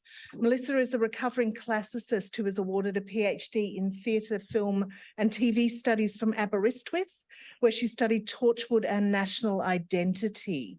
She's currently an independent scholar and has worked at universities in the US, Korea, Pakistan, Armenia, Ethiopia, and for a brief time in Cambodia. Hi, hopefully you're all seeing my screen. We are. Okay, good. Also, I apologize. I've come down with a bit of a cold, so my voice is a little rough, and I apologize for any coughing fits. I can't infect you, I promise. All right. So I'm going to be talking about Tegan as a post-colonial detective. If you have no idea what that is, I do have a slide. So Tegan describing herself in her own words. So this is from The Power of the Doctor. I spent the past 30 years living like a nomad. I've done landmines, coups, I've been hijacked, and I've nearly drowned, all trying to help people. Seen off 2 husbands, and somewhere out there I've an adopted son who's not called me in 6 weeks. And if that's not enough, I was an air hostess in the early 80s, and trust me, compared to that, a building full of Cybermen is nothing. So that's Tegan in her own words there. And now we're going to do some hardcore post-colonial theory, jumping off the back of that. This is a very rapid and sadly oversimplified version of a lecture I give to students on occasion. So we're going to look primarily for this at Spivak and Baba. There are a number of post-colonial scholars, however. So Spivak, of course, her famous essay, Can the Subaltern Speak? So I'm kind of focusing on that aspect here. So Alan McKee was talking about Australian fans of Doctor Who, their fan practices, and how scheduling and censorship have rendered the series Australian. The paper is entitled something along the lines of Is Doctor Who Australian? So its very Britishness has become part of its being, in a sense, Australian. So there's a clear awareness that this Australian institution originates somewhere else, that for these fans, Australia is always secondary, relying on other countries to produce its myths for it, no matter how much it might reshape them. So the questions here are, is this the subaltern talking back, appropriating and or globalizing as post-colonial states do with food and architecture, etc.? And that is something that is in desperate need of more study. It's on my list. This can be read as dialogic if it's still Britain producing these myths, illustrating a power structure maybe. who's speaking, and speaking in this case is associated with power. So who has the power to communicate. When an Australian character is played by an Australian, but the production team are primarily British. And this ties in with a variety of concepts relating to the post-colonial detective, which is all on the next slide. And Australianness seems to have been used as a form of distinction for the acquisition of audience share. This can be read as a reason for the kind of shallow engagement with Australian society and culture, you know, the sort of random Indigenous language inclusion in Fort of Doomsday that Tegan somehow magically randomly speaks. Tegan's occasional cracks about Brisbane. Kyle Conway's book on Paradox of Saleable Diversity talks a lot about this kind of thing, and I get a little more into that later on. And it can also be read as relating to the answer above, you know, on the production team's part. You know, it's shallow because they're British and they want an Australian, but they don't really want to get that much into it. And of course, audiences, though, are still involved in meaning making, as I think Matt will glare at me if I don't say that. For those of you who don't know, Matt was my PhD supervisor, so I'm responsible for about 50% of the gray hair, at least. Anyway, so moving on to Baba, he talks about the in-between and hybridization amongst a variety of other things. So all of the characters in Doctor Who are or become liminal. This is because they're displaced and hybridized by their experiences with the Doctor, and the Doctor themselves is also a liminal figure. And so Sherrod Bado, when she's sort of summarizing Baba's argument, says that Baba argues that colonial discourse diverges from other other exercises of authority, and that it doesn't discriminate between a self and an other, but between a self and its doubles. So hybridity is linked to Baba's notion of mimicry in that it is repetition with a difference. The hybrid repeats what is ostensibly disavowed by the colonizing power. So in some instances, really a lot of them, companions are set up as sort of reflections of the Doctor, though more commonly they're viewed as having been sort of changed by the Doctor and or their experiences, and not always positively. It's also important to remember that hybridity occurs in and to both the colonizer and the colonized. And then, of course, just a quick note here from Hall, Stuart Hall, of course, talking about how different post-colonial countries are differently post-colonial. So yes, Australia is a post-colonial country, but it is very different from other post-colonial countries. And though Australia's geopolitical position and power is greater than or different from that of a lot of the other post-colonial countries, it's still a former British colony. All right, moving on to post-colonial detectives. Ed Christian wrote a book called The Post-Colonial Detective, develops this idea. The post-colonial detective is from and or operating in a post-colonial state, and it occurs within post-colonial crime fiction. I'm actually working on the theory relating to broadening this beyond crime fiction into other genres. So, you know, ask me again in a year and I might have a better answer for you. But anyway, so Christian is basically saying the condition of being within a space made by the meeting of two borders, a threshold between the two, and the post-colonial detective is this space a lot of the time, this overlap space of meeting, a negotiation space. The colonizer and the colonized collide, oppressor and resistor struggle for space. The power to oppress given by Western police methods and the detective's place within society, sometimes on the police force, sometimes not. The power to resist oppression given by affiliation, it's done by education and access to power. The Doctor and companions aren't official law enforcement, but there is enough of an overlap here. And it allows for societal critique, and often through what Matzke and Mullison would call alternative notions of justice. Christian also argues that post-colonial detectives aren't subalterns. They're resisting the colonial past. There may be ranks between them, but they have a power and respect that sets them apart. And then talking a bit more about crime fiction, post-colonial crime fiction more generally, subalterns are in their books, but they sometimes speak, but they're not speaking for their people, and they're the plot mechanism.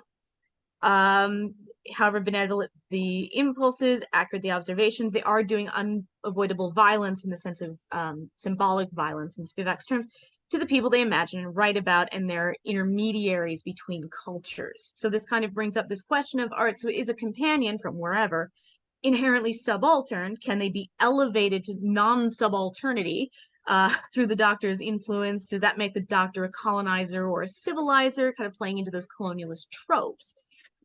Gilroy argues in the context of the reboot series that the Doctor has been set up as a civilizer to, is this complicated? Captain Jack Harkness, he's very complicated to read, as my doctoral dissertation pointed out. Rebecca Williams talks about how that complication is also present in his actor. But the Doctor in the reboot series, and you can argue always, is an anti-hero, and the colonialist posh British trappings have been shed by the reboot, again, sort of arguably.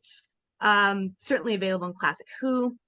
It can be read as expressing the more complicated, nuanced relationship with the colonial past, so the self-double in which the colonizer ostensibly rejects what the hybrid does, so in this case, something like violence, as part of the repetition or mimicry of the colonizer.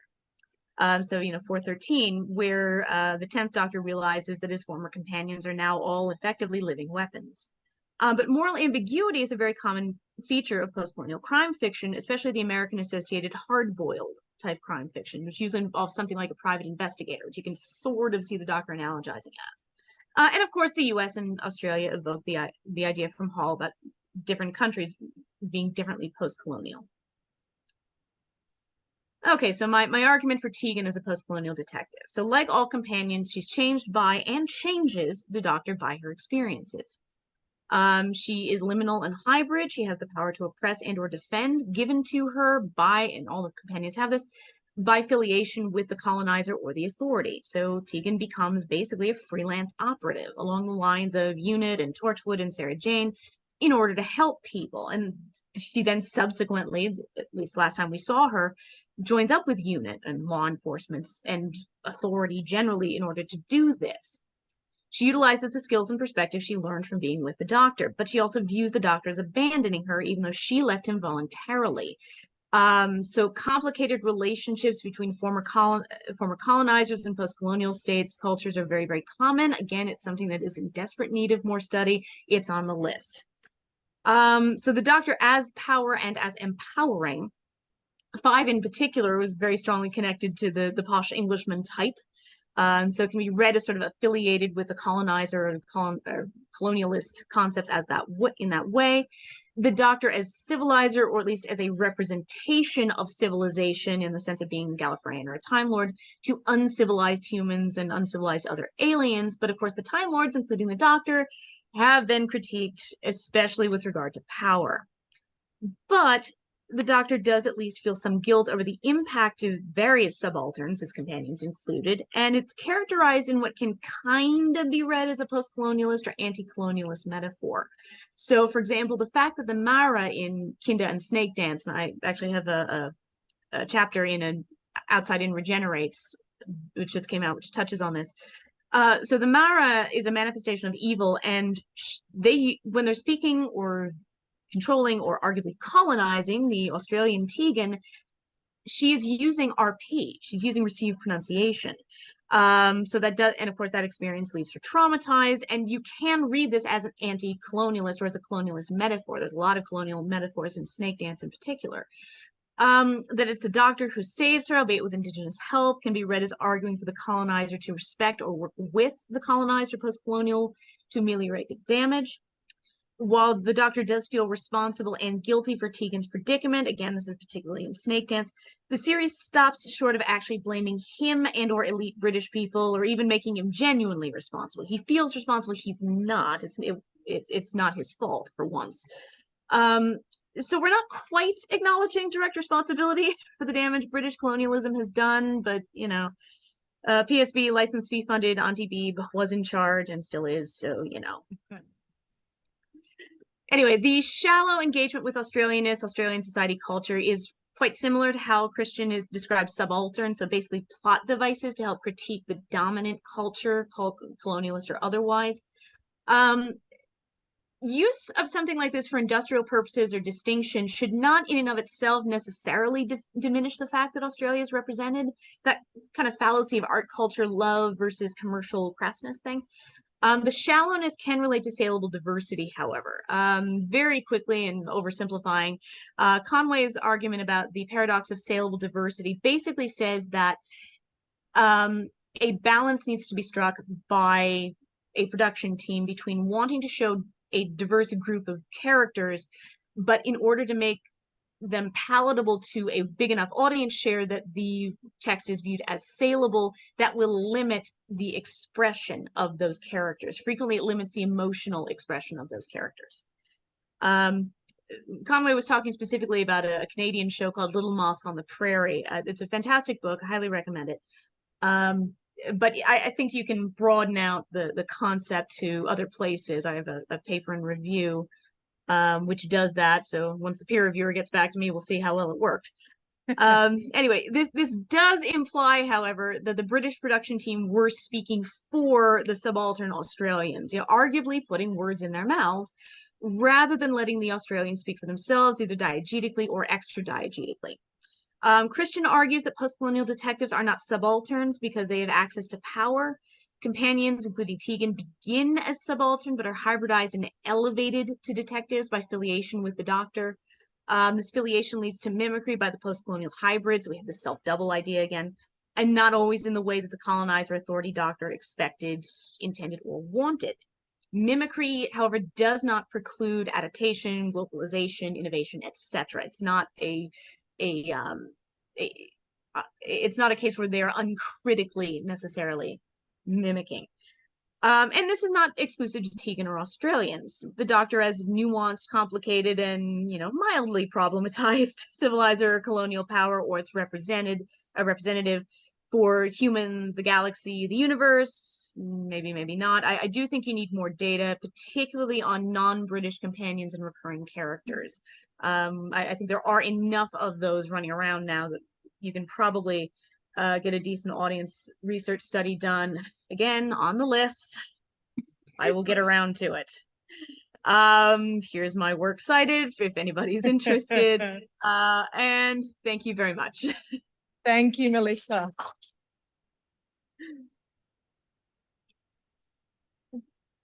I will just say before we move on that I also have a piece in Inside Out Regenerates on Kinder. Okay. So we should probably read each other's that was the first one I did. The Yeah. original Outside In one I did Kinder. I did Kinder this time and Melissa did Snake Dance. So we're just going to go and read each other's papers. Yes. All right. I am going to share the screen now. I'll be running the PowerPoint for Katie Beaton. So just bear with me while I get that up. So, oops. So Katie is, hang on, am I in Zoom? I'm not. Katie is has recently graduated from RMIT with her doctorate in Doctor Who and is currently seeing how many diversity and inclusion boxes she can tick in the hopes of being hired. Are you there with us, Katie? I am, as soon as I figured out how to unmute. So first up, thank you so much for running this because being legally blind, I could not read my notes and the PowerPoint. So yeah, I am presenting from the lands of the Wurundjeri people of the Kulin Nation, and I wish to acknowledge them as traditional owners. I would also like to pay my respects to their elders, past and present, and Aboriginal elders of other communities who may be here today. And yeah, getting into it. So still on slide 1. Oh, can people so see that? I'm Yep. still on the title though. Oh, are you? Yeah, I'm Okay. annoying. I'm very awkward. Sorry. So basically, the Curse of Fatal Death was not considered canon. However, after developments in the Chibnall era, where there are versions of the Doctor before Hartnell, the Curse of Fatal Death's female Doctor can now be regarded as valid. That said, I'm approaching this as Jodie Whittaker being the first canonical female Doctor. She's the first in the main series, and at the time, history has not been rewritten to include earlier Doctors. As a parody, the Curse of Fatal Death is able to broach subjects of Time Lord, sex and gender variation via regenerations. This is something that the main series was unable or unwilling to consider prior. And now moving on to the next, please.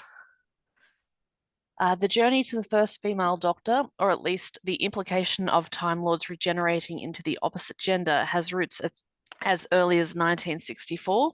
The first Doctor's companion, Barbara, is mistaken as a female reincarnation of the ancient high priest Yetaxa in the Aztecs.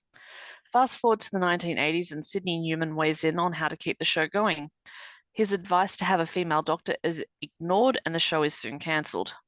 The 1990s sees a handful of references to Time Lords having the ability to change gender upon regenerating, and an alternative universe female doctor and the parody female doctor also make appearances. By 2004, female leads are being considered for the relaunch. And next, please.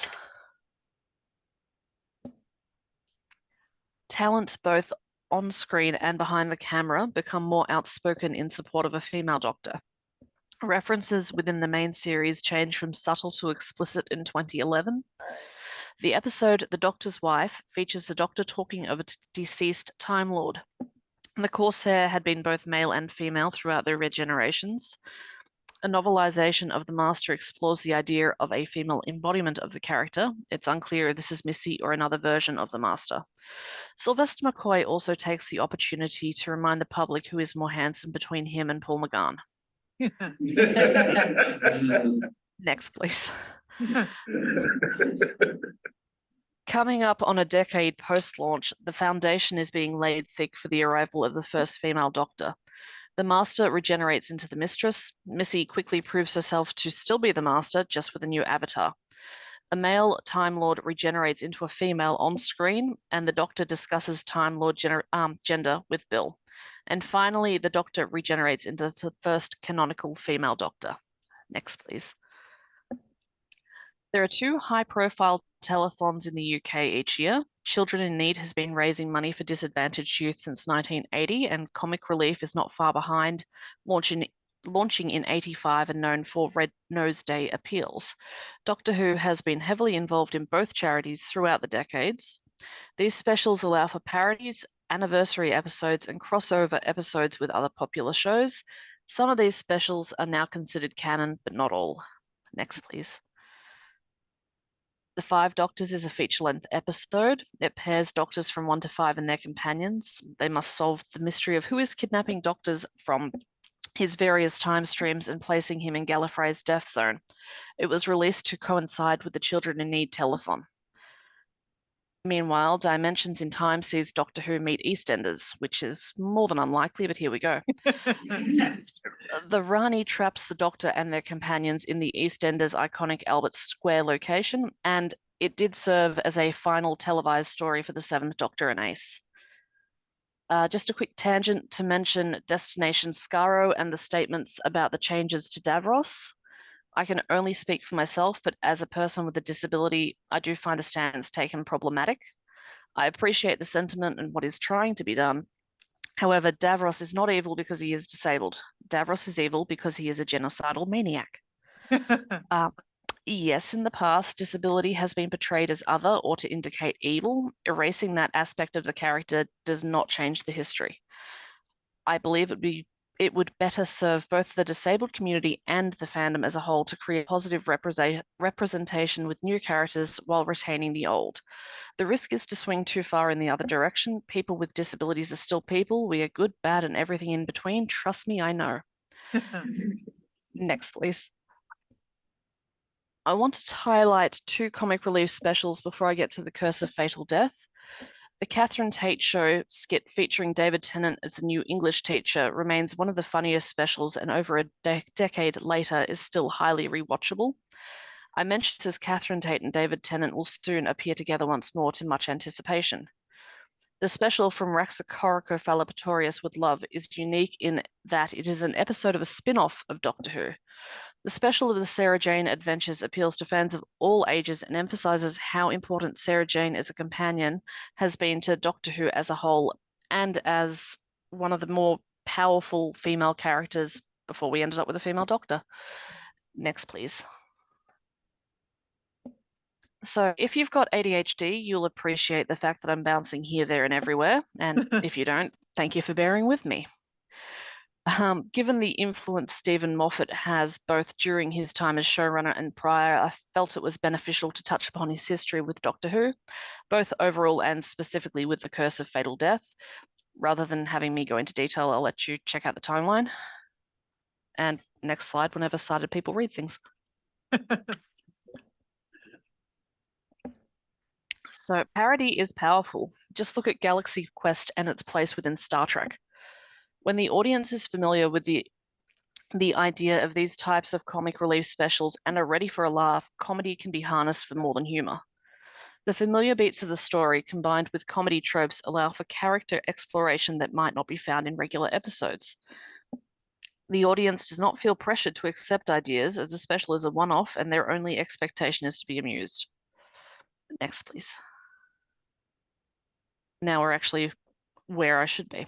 The Curse of the Fatal Death bridges the production gap between the classic and new series. It wasn't intended to be canon, but after Chibnall's influence, it now can be considered part of the timeline. The special foreshadows Moffat's influence in the main series, and the overt humour in The Curse of Fatal Death changes to a subtle tone once he becomes showrunner, while the exploration of sex and gender via Time Lord regeneration becomes more evident. The Doctor and the Master always had a complicated relationship, and in The Curse of Fatal Death, they make a show of being enemies until they need to be allies, which builds on their history in the classic series. The Master becomes a pantomime villain, which adds to the special, which adds value to the special in developing the character to an extreme that is not beyond redemption. The planet of the bottom burpers, as coined by Emma, sets the tone for when the Doctor regenerates into a woman. It's accepted, yet not taken seriously. Next, please. Certain phrases, jokes, and scenes echo into the main series. He was cruel, never cowardly is not only quoted multiple times, it also becomes a more obvious character trait in Moffat's era. About Daleks possessing chairs may now be a thing of the past, but there was at least one scene referring back to the Curse of Fatal Death. Not only are both 13 Doctors blondes, but both 12th Doctors put a lot of work into the universe. Comedy still plays a role, though much more understated. Next, please. The Curse of Fatal Death lays the groundwork for the Master regenerating into the Mistress. Missy, originally a deranged Mary Poppins, quickly develops into a fan favourite, at least with those who hadn't rage quit because of her gender reveal. She is the first well-known Time Lady, to be shown on screen to have a new gender upon regenerating. Missy is as charismatic as the Master ever was and matches his energy.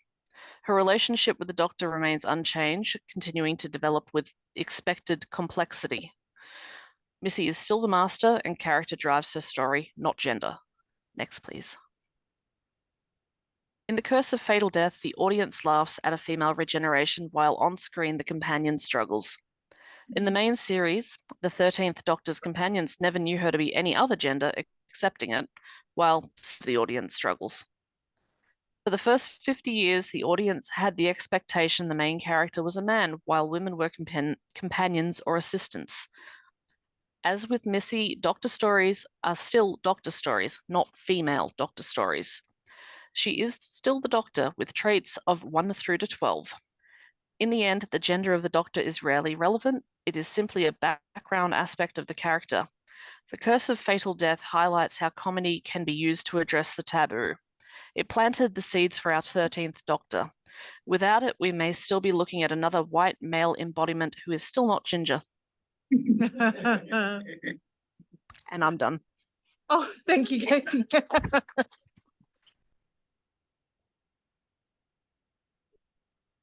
That was absolutely fascinating. I remember seeing The Curse of Fatal Death when it first started. And I'm actually really impressed at an academic engagement with that because I do just remember the farting. Okay, we've got a minute or so if anyone has any questions before we go into the last paper. This is very much an absorbing room. Everyone's sitting and absorbing these papers. Can I ask a question for a presenter earlier? Yes, there's a question for an earlier presenter. For Melissa Beattie. Yep. About post-colonial detectives, I mean, I accept Tegan seems to fit the role, but what about Yaz? Doesn't she fit in just as well? She's actually a copper. Okay, did you hear that question, Melissa? Yeah, look at yes. Yeah, I mean, this is not unique to Tegan. One of the things I was talking about is how not all, but a lot of the companions tend to fall into this type of role. And Yaz is also particularly interesting because, of course, of her background. I lived in Pakistan for a year, and it is very, very post-colonial there. The relationship between the former colonizer and the then post-colonial state is complicated is the best way I can put it, mostly because it's not something that's been studied well enough, either in the context of media or in the context of culture. Like I said, it's on my list of things to do. But yeah, I mean, to be honest, I pitched Tegan because you're in Australia. And I thought I had a better shot of getting in, frankly. And we're in Brisbane, moreover. So yeah, that too. I was like, wonder. Let's see, who could I pick? Let's do something with Tegan. What theory do I know? Well, let's see. I know national identity and I know post-colonialism, and that's basically it. So yeah. But yeah, you can apply this to pretty much any companion, I think. And again, I am working a lot with the theory of the post-colonial detective to sort of broaden them into different genres. I'm doing a book proposal looking at the use of different kinds of countries, basically, in media. And some of them are post-colonial, and I'm trying to basically hammer this concept into every single genre that I need it to go into. We'll see if it works. I'm still in early days of that, but yeah, I mean, as I said, I do think you need this. Somebody needs, possibly somebody with slightly more time on their hands than I have. Somebody does need to look more into the non-British companions, or possibly the non-white British companions, to look at aspects of post-colonialism in those contexts. Because yeah, I do think Yaz would be interesting. So would Ryan. I think you can, if you want to start getting into the idea of internal colonies, then you can bring in Scots people and Welsh people, and they've not had enough Irish people on Doctor Who, in my view. Very, very few. Very few. But you can bring in those as well, and do a whole, somebody could do a book on it, not me. I have too many books right now. But steal this pitch. But yeah, I mean, the post-colonial detective concept, one of the reasons why I am sort of using it to hammer into other genres is because it is quite flexible. Just as the concept of crime fiction is quite flexible. Does crime fiction mean anything where you are solving a problem or a puzzle, which is kind of the way it gets used in some work. In that case, almost anything could count as crime fiction, because that's what most stories are about. X happens, Y is X happening, trying to figure out the why and how, and then moving through it. And the other aspect of post-colonial media, post-colonial fiction generally, is it's used for sociocultural critique. So does that mean that any program or any form of media or any form of narrative that uses sociocultural critique and is doing it from a place of power imbalance between culture A and culture B, does that make that automatically I can start having post-colonial detective in there? And again, this is all stuff that I'm working through right now. So stay tuned. Ask me in a year. Assuming I remember. Thank you, Melissa. That's great. You're welcome. Okay, our final speaker for today has been cited at least twice by previous speakers today. Matt Hills was formerly Professor of Fandom Studies at the University of Huddersfield and is currently an independent scholar. He's published, he says widely on Doctor Who, I would say extremely widely on Doctor Who, including Triumph of the Time Lord and Doctor Who, The Unfolding Event, as well as editing New Dimensions of Doctor Who and co-editing Doctor Who, A New Dawn. He's also co-editor of Adventures Across Time and Space, a Doctor Who reader, and will be contributing again to the Black Archive series, having written a chapter for their 2023 volume on Flux. Okay, brilliant. Thanks very much. Is my volume level okay? Yes, it's good. Yeah, brilliant. Okay. So hopefully you can see I've just done a title slide. So I haven't got a whole set of PowerPoints that you'll just be looking at those book covers for the next 10 minutes or so. But I thought I would, so I've picked out a few publications. Those are all places where I've done previous work on various Doctor Who paratexts. And I realised I hadn't defined paratext in this lightning paper. So we can take that just to be any kind of bits of meaning making that are secondary, if you like, that circulate around the main text of Doctor Who. So any bits of promotion, publicity, commentary, anything that's framing for us or guiding us in terms of the possible interpretations of the main text. So one facet of Doctor Who's history that's received relatively little scholarly attention is how the show has been framed via its physical media releases. Miles Boy has substantially addressed the VHS releases because these made Doctor Who available on demand, crucially.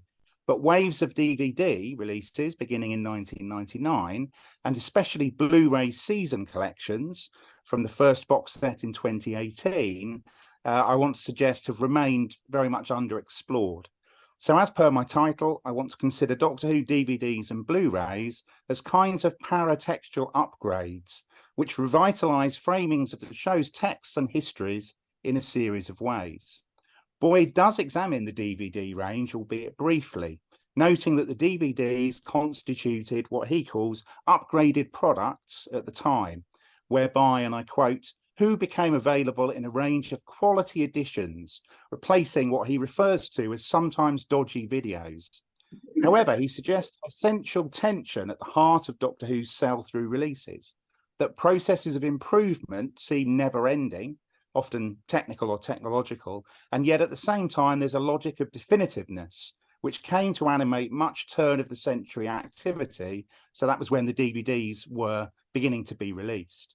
And this tension was shadowed by a fan concern with authenticity, such that any substantial tampering, which could not be rationalised as restoration of the original TV shows, for example, the substitution of CGI effects for the creaky originals, had to be, Boy says, included as an extra, with the original version retained as a true record of transmission. But the addition of new effects on DVD was not merely a modernisation of TV FX techniques, or what Denzel Richards has analysed as the generic credibility of new effects on the Doctor Who DVDs. Rather, the creation of alternative versions of Doctor Who on DVD has consistently exceeded issues of modernising or recommodifying, really by virtue of offering what I would call reparative incarnations of the programme. Like fix-it fanfics or fan theories aimed at smoothing over continuity issues, optional DVD effects have aimed to repair what fan discourses have enshrined as notable faults in original productions. So Dalek voices are altered in Day of the Daleks, the special edition, to fit in with the ring-modulated versions perceived as correct within fandom. Other examples would be optional effects for the Vardens, I love the Vardens, in The Invasion of Time, where the original effect has been widely mocked within fandom. And in revised effects for The Invisible Enemy, also one that I love, these revised effects patch up an infamous sequence where a wall is already visibly cracked before K9 shoots it. So if the move from VHS to DVD brought informative extras and superior picture and sound, as Boy suggests, then what of the shift to Blu-ray? That might be seen as more cumulative rather than revisionist. That is, DVD extras are generally ported over and then supplemented. The non-inclusion of DVD value-added material, or VAM, is the exception rather than the rule. The tension identified by Boy around the DVD range, that it combines seemingly never-ending improvements with a discourse of definitiveness, is intensified, given that the Blu-rays are presented in the UK at least as season collections. Reinforcing a sense of definitiveness, potential gaps in paratextual coverage and commentary tend to be filled in. So there are new documentaries such as those about John Nathan Turner on season 26 or David Whittaker on season 2. There are hours and hours of studio footage which are included, along with thousands of pages of PDF material. Even BBC Written Archives material is included, unusually making official production files from the BBC part of a consumer product. The Blu-ray collections take varied pathways, I want to suggest, beyond the typical making of format that had previously been used for documentaries. Such DVD extras usually would feature a range of contributors, all filmed in interview in front of green-screened backgrounds, therefore offering a sequence of talking heads. This tended to create a sense of objective coverage, with the interviewers not typically being represented, nor are clashes between production accounts highlighted. So what the DVDs tend to create are smoothly univocal narratives of production lore, like this was what happened, this is the truth of it. Set against a tradition of supposedly objective talking heads, DVD VAM, the Blu-ray collections pursue a very much intensified subjectivity. For example, through a series of in-conversation interviews led by BBC Arts broadcaster, cultural historian and Who fan Matthew Sweet. And those run across the releases, alongside a second strand titled Behind the Sofa, where Doctor Who cast from across the years, I'm sure we've seen these, sit together and comment on clips taken from each season's stories. These novel paratexts are interesting for the way in which they iterate or even remediate norms of convention-style banter and sociality between guests, as well as performing a mode of convention interviewing rapport between Matthew Sweet as host and his guests. The centrality of convention-style interactions suggests that Doctor Who's paratextual industries have become increasingly ritualised over time, drawing discursively on norms of fan experience such as convention going, even in the seemingly very different context of Blu-ray VAM.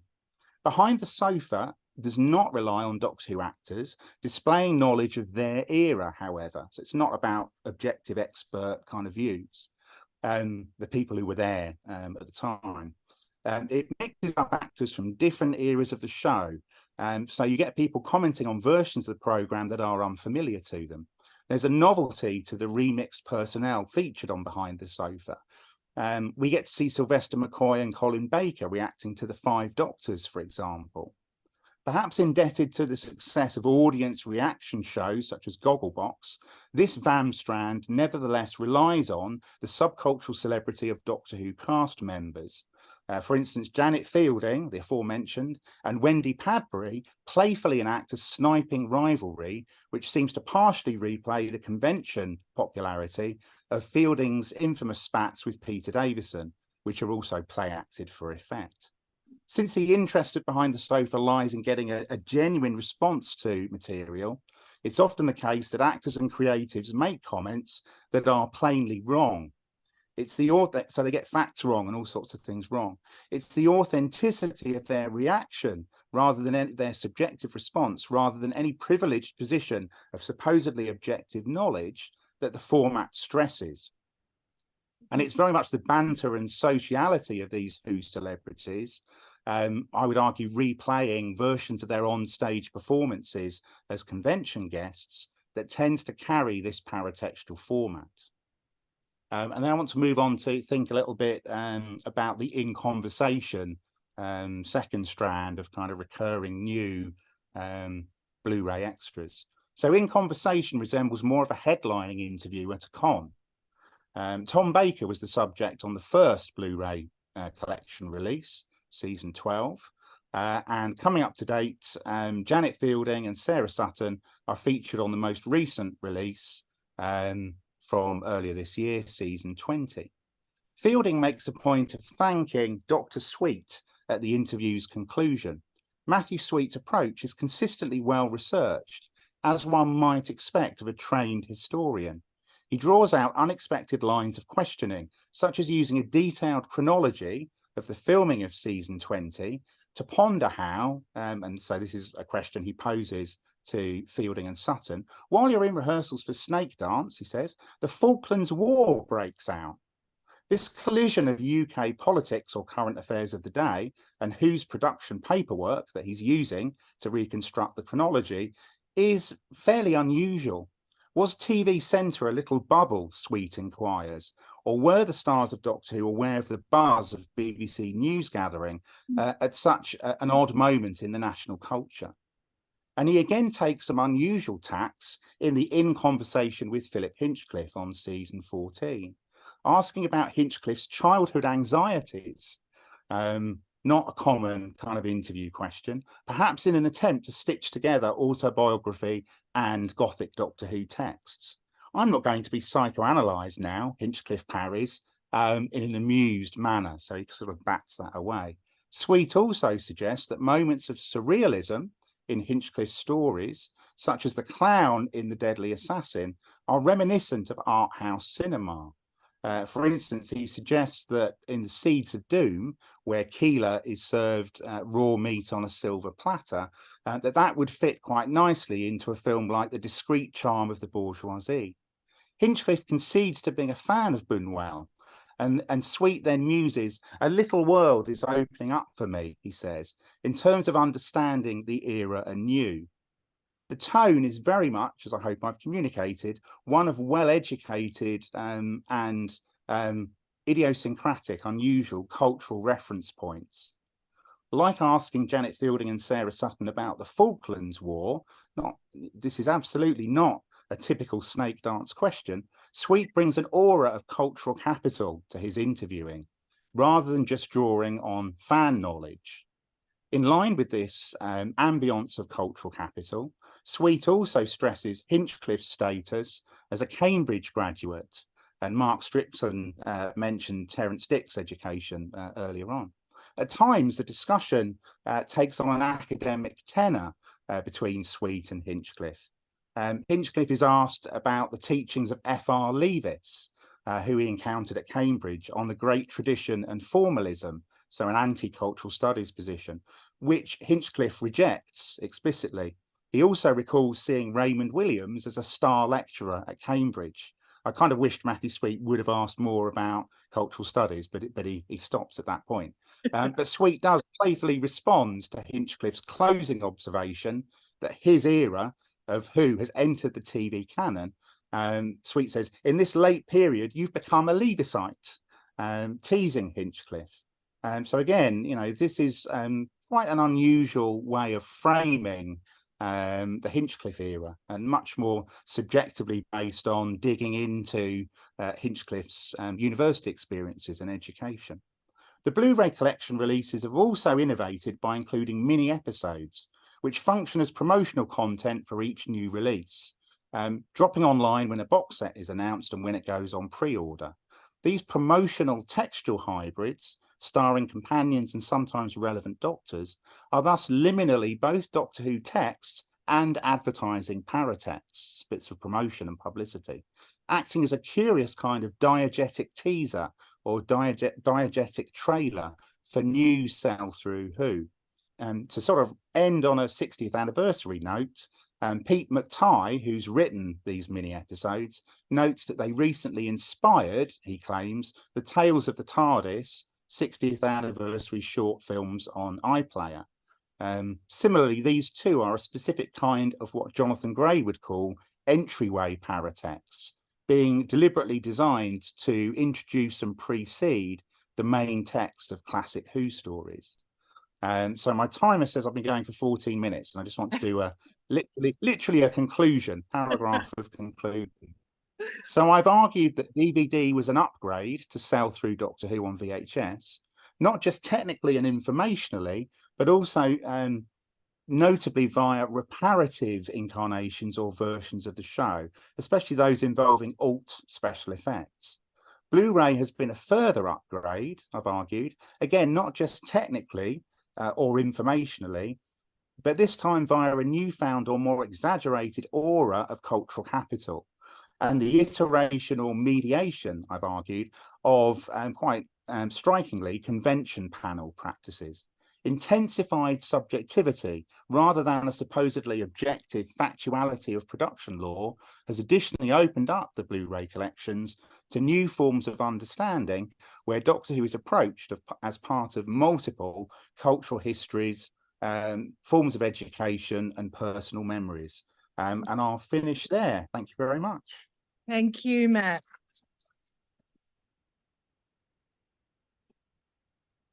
I admit I am actually quite curious about the Falklands War angle. That is not an angle that I would ever thought of with Snake Dance. Any questions? No, it's not. It's the In Conversations, which are about an hour long. I don't know if people have seen them all or some of them, but they are fascinating. Matthew Sweet is very much a sort of, a BBC Arts broadcaster style of presenter, and he really does bring. It'll be interesting to see how many more Oxbridge questions we get in kind of subsequent In Conversations, but it has that sort of postgraduate kind of atmosphere and spirit to it at times, but in an inclusive way. It's not, blocking people out. It's kind of trying to bring audiences into a slightly different way of thinking about, the people who've made Doctor Who. Could I ask a question? Of course you may, Richard. Thanks very much. And thanks very much, Matt. That was fascinating. I don't know if you can see behind George, my Dalek, but I'm very jealous. VHS and I like your outfit as well. Outfit as well. Thank you. It's quite hot here. Yeah, you're suffering. You're suffering for your cosplay art there. I am. And DVDs and Blu-rays to the other side. I was fascinated by it because I think that VHS actually has a lot of superiority. For instance, you can't hear the Beatles on the Chase DVD, but you can on the VHS. But my question is actually where I can read this, because is this part of another of these book collections? Are you publishing this as an article, or in what form can I access? Okay, so this is brand new and written for you. So I proposed this and wrote this and watched lots of Blu-rays, gave me that excuse for this event. So I'd be very happy to publish, and it's only 1,700 words, and I need to bring in examples from all the Blu-ray collections, really. But I'd be super happy to expand it and look for a venue to publish it. So it's not earmarked for anywhere yet. But obviously it's been an ongoing long-term interest amongst many in my publications on Doctor Who, that yes, there's some superb work, and we've seen some of it today on the text of Doctor Who, but all the other things around that, as it's a transmedia franchise, the Whoniverse as it is now, really do deserve detailed readings as well, like the Titan comics and comic strips and all of that stuff. So sorry, long answer for what could have been a short answer, which is not being published anywhere yet. Somebody offer me somewhere to publish it. We might just do that. Thank you very much. Any other questions? Yes, Kieran, hang on. Oh no, speak up. We've got the room speakers on. Can you hear me? G'day, Matt. How are things? Kieran here. Good to see you again. I actually really like what you were saying. I thought there was something you've said that's triggered a thought to me, and I wanted your reflection on it. We're dealing with a sort of 10, 15-year cultural gap in cultural practice. The DVD arrives very, how should I say, very formal museum. It's all of the archive, the objective story. And then we've got 15 years later, or 10 to 15 years later, after we've got a culture that dealt with that formal archive, you have the Blu-rays with this much more subjectivity, much more convention culture informing. What does this tell us about academic and cultural discourses, and what does this tell us about is there something about a reaction to the DVD form? Is it a supplement and a development? Is there some sort of piecing together between the technological form, the cultural experience of then those 10, 15 years, and then reflecting in how the Blu-ray, the paratextual material in the Blu-rays are manifesting? Yeah, so thanks. So that's a brilliant question. I think obviously I was restricted in terms of it being a lightning paper, so I was really trying to hit the time, which I actually hit 15 minutes almost precisely. But again, if this was going to be developed, and I hope it will be, something that you could think about, and there's multiple books published on this, and John Gray's work sold separately also reflects on this in relation to DVD technologies. I think you'd need to look at the discourses, the industry discourses around promoting DVD as a technology, and therefore the meanings that would have had as a format, and how that fed into how the Doctor Who DVD range was conceptualized, and the kind of material that was produced for it. That I think you're right, there was a sense of it was going to be almost an archive of record at the time, and then you get this fascinating kind of paradox that you're going to get another format that offers, at least again through promotional discourses, some improvement in kind of technical quality. But then how can you expect fans to kind of buy exactly the same content again, just with improved sound and mastering and picture quality? You've got to bring something else to the table. So I think there is an argument to be made about how things like Behind the Sofa as a format and In Conversation have clearly been pitched and designed in terms of novelty. So there's a novelty that they are bringing to, you can watch these new bits of content that aren't just going to be a replay of the DVD releases. In terms of fandom and academia, I guess I would say I think the centrality of convention style practices, I think, is probably culturally about the mainstreaming of fandom. So the fact that conventions aren't an odd thing now, they're something that you'd expect people buying the Blu-rays to be totally au fait with, and people have probably been to multiple cons, and so they know Janet Fielding's kind of convention persona, and they're enjoying her riffing on that as her and Wendy Padbury are clearly pretending to strongly dislike each other and needle each other. It's not convincing at all, but it's a nice game that carries on the convention practices. So I think that's the mainstreaming of fandom, and then Matthew Sweet bringing in academic and slightly more high cultural capital, or more high culture, more cultural capital stuff, I think is much more about the fluidity and blending and blurring of fan and academic discourses. I think when I wrote Fan Cultures, those were in quite separate cultural spaces. And I think probably through the impact of social media, where lots of different discourses run up against each other and can kind of enter into dialogue, the lines between those things are much more permeable. So I think there would be a really interesting way of developing, ironically, how I would frame the paratextual material through DVD culture and convention culture and social media blurring fan and academic identities and discourses, which is, sorry, is again a long answer. It is 3:30 a.m. here, so I'm hanging in there, guys. Oh, we appreciate it so much, Matt. Okay, I am just going to say very quickly that everyone has been absolutely wonderful in the room. Those of you who can't experience the room, everyone here has just been extraordinarily engaged and active here. I've got a canine. I've got a canine and a Cyberman and a Dalek. And Mark Strickson read my book chapter. So I'm incredibly happy. So thank you from me. And Stephen, as the director from the centre who has hosted this event, is just going to give some thank yous and a goodbye.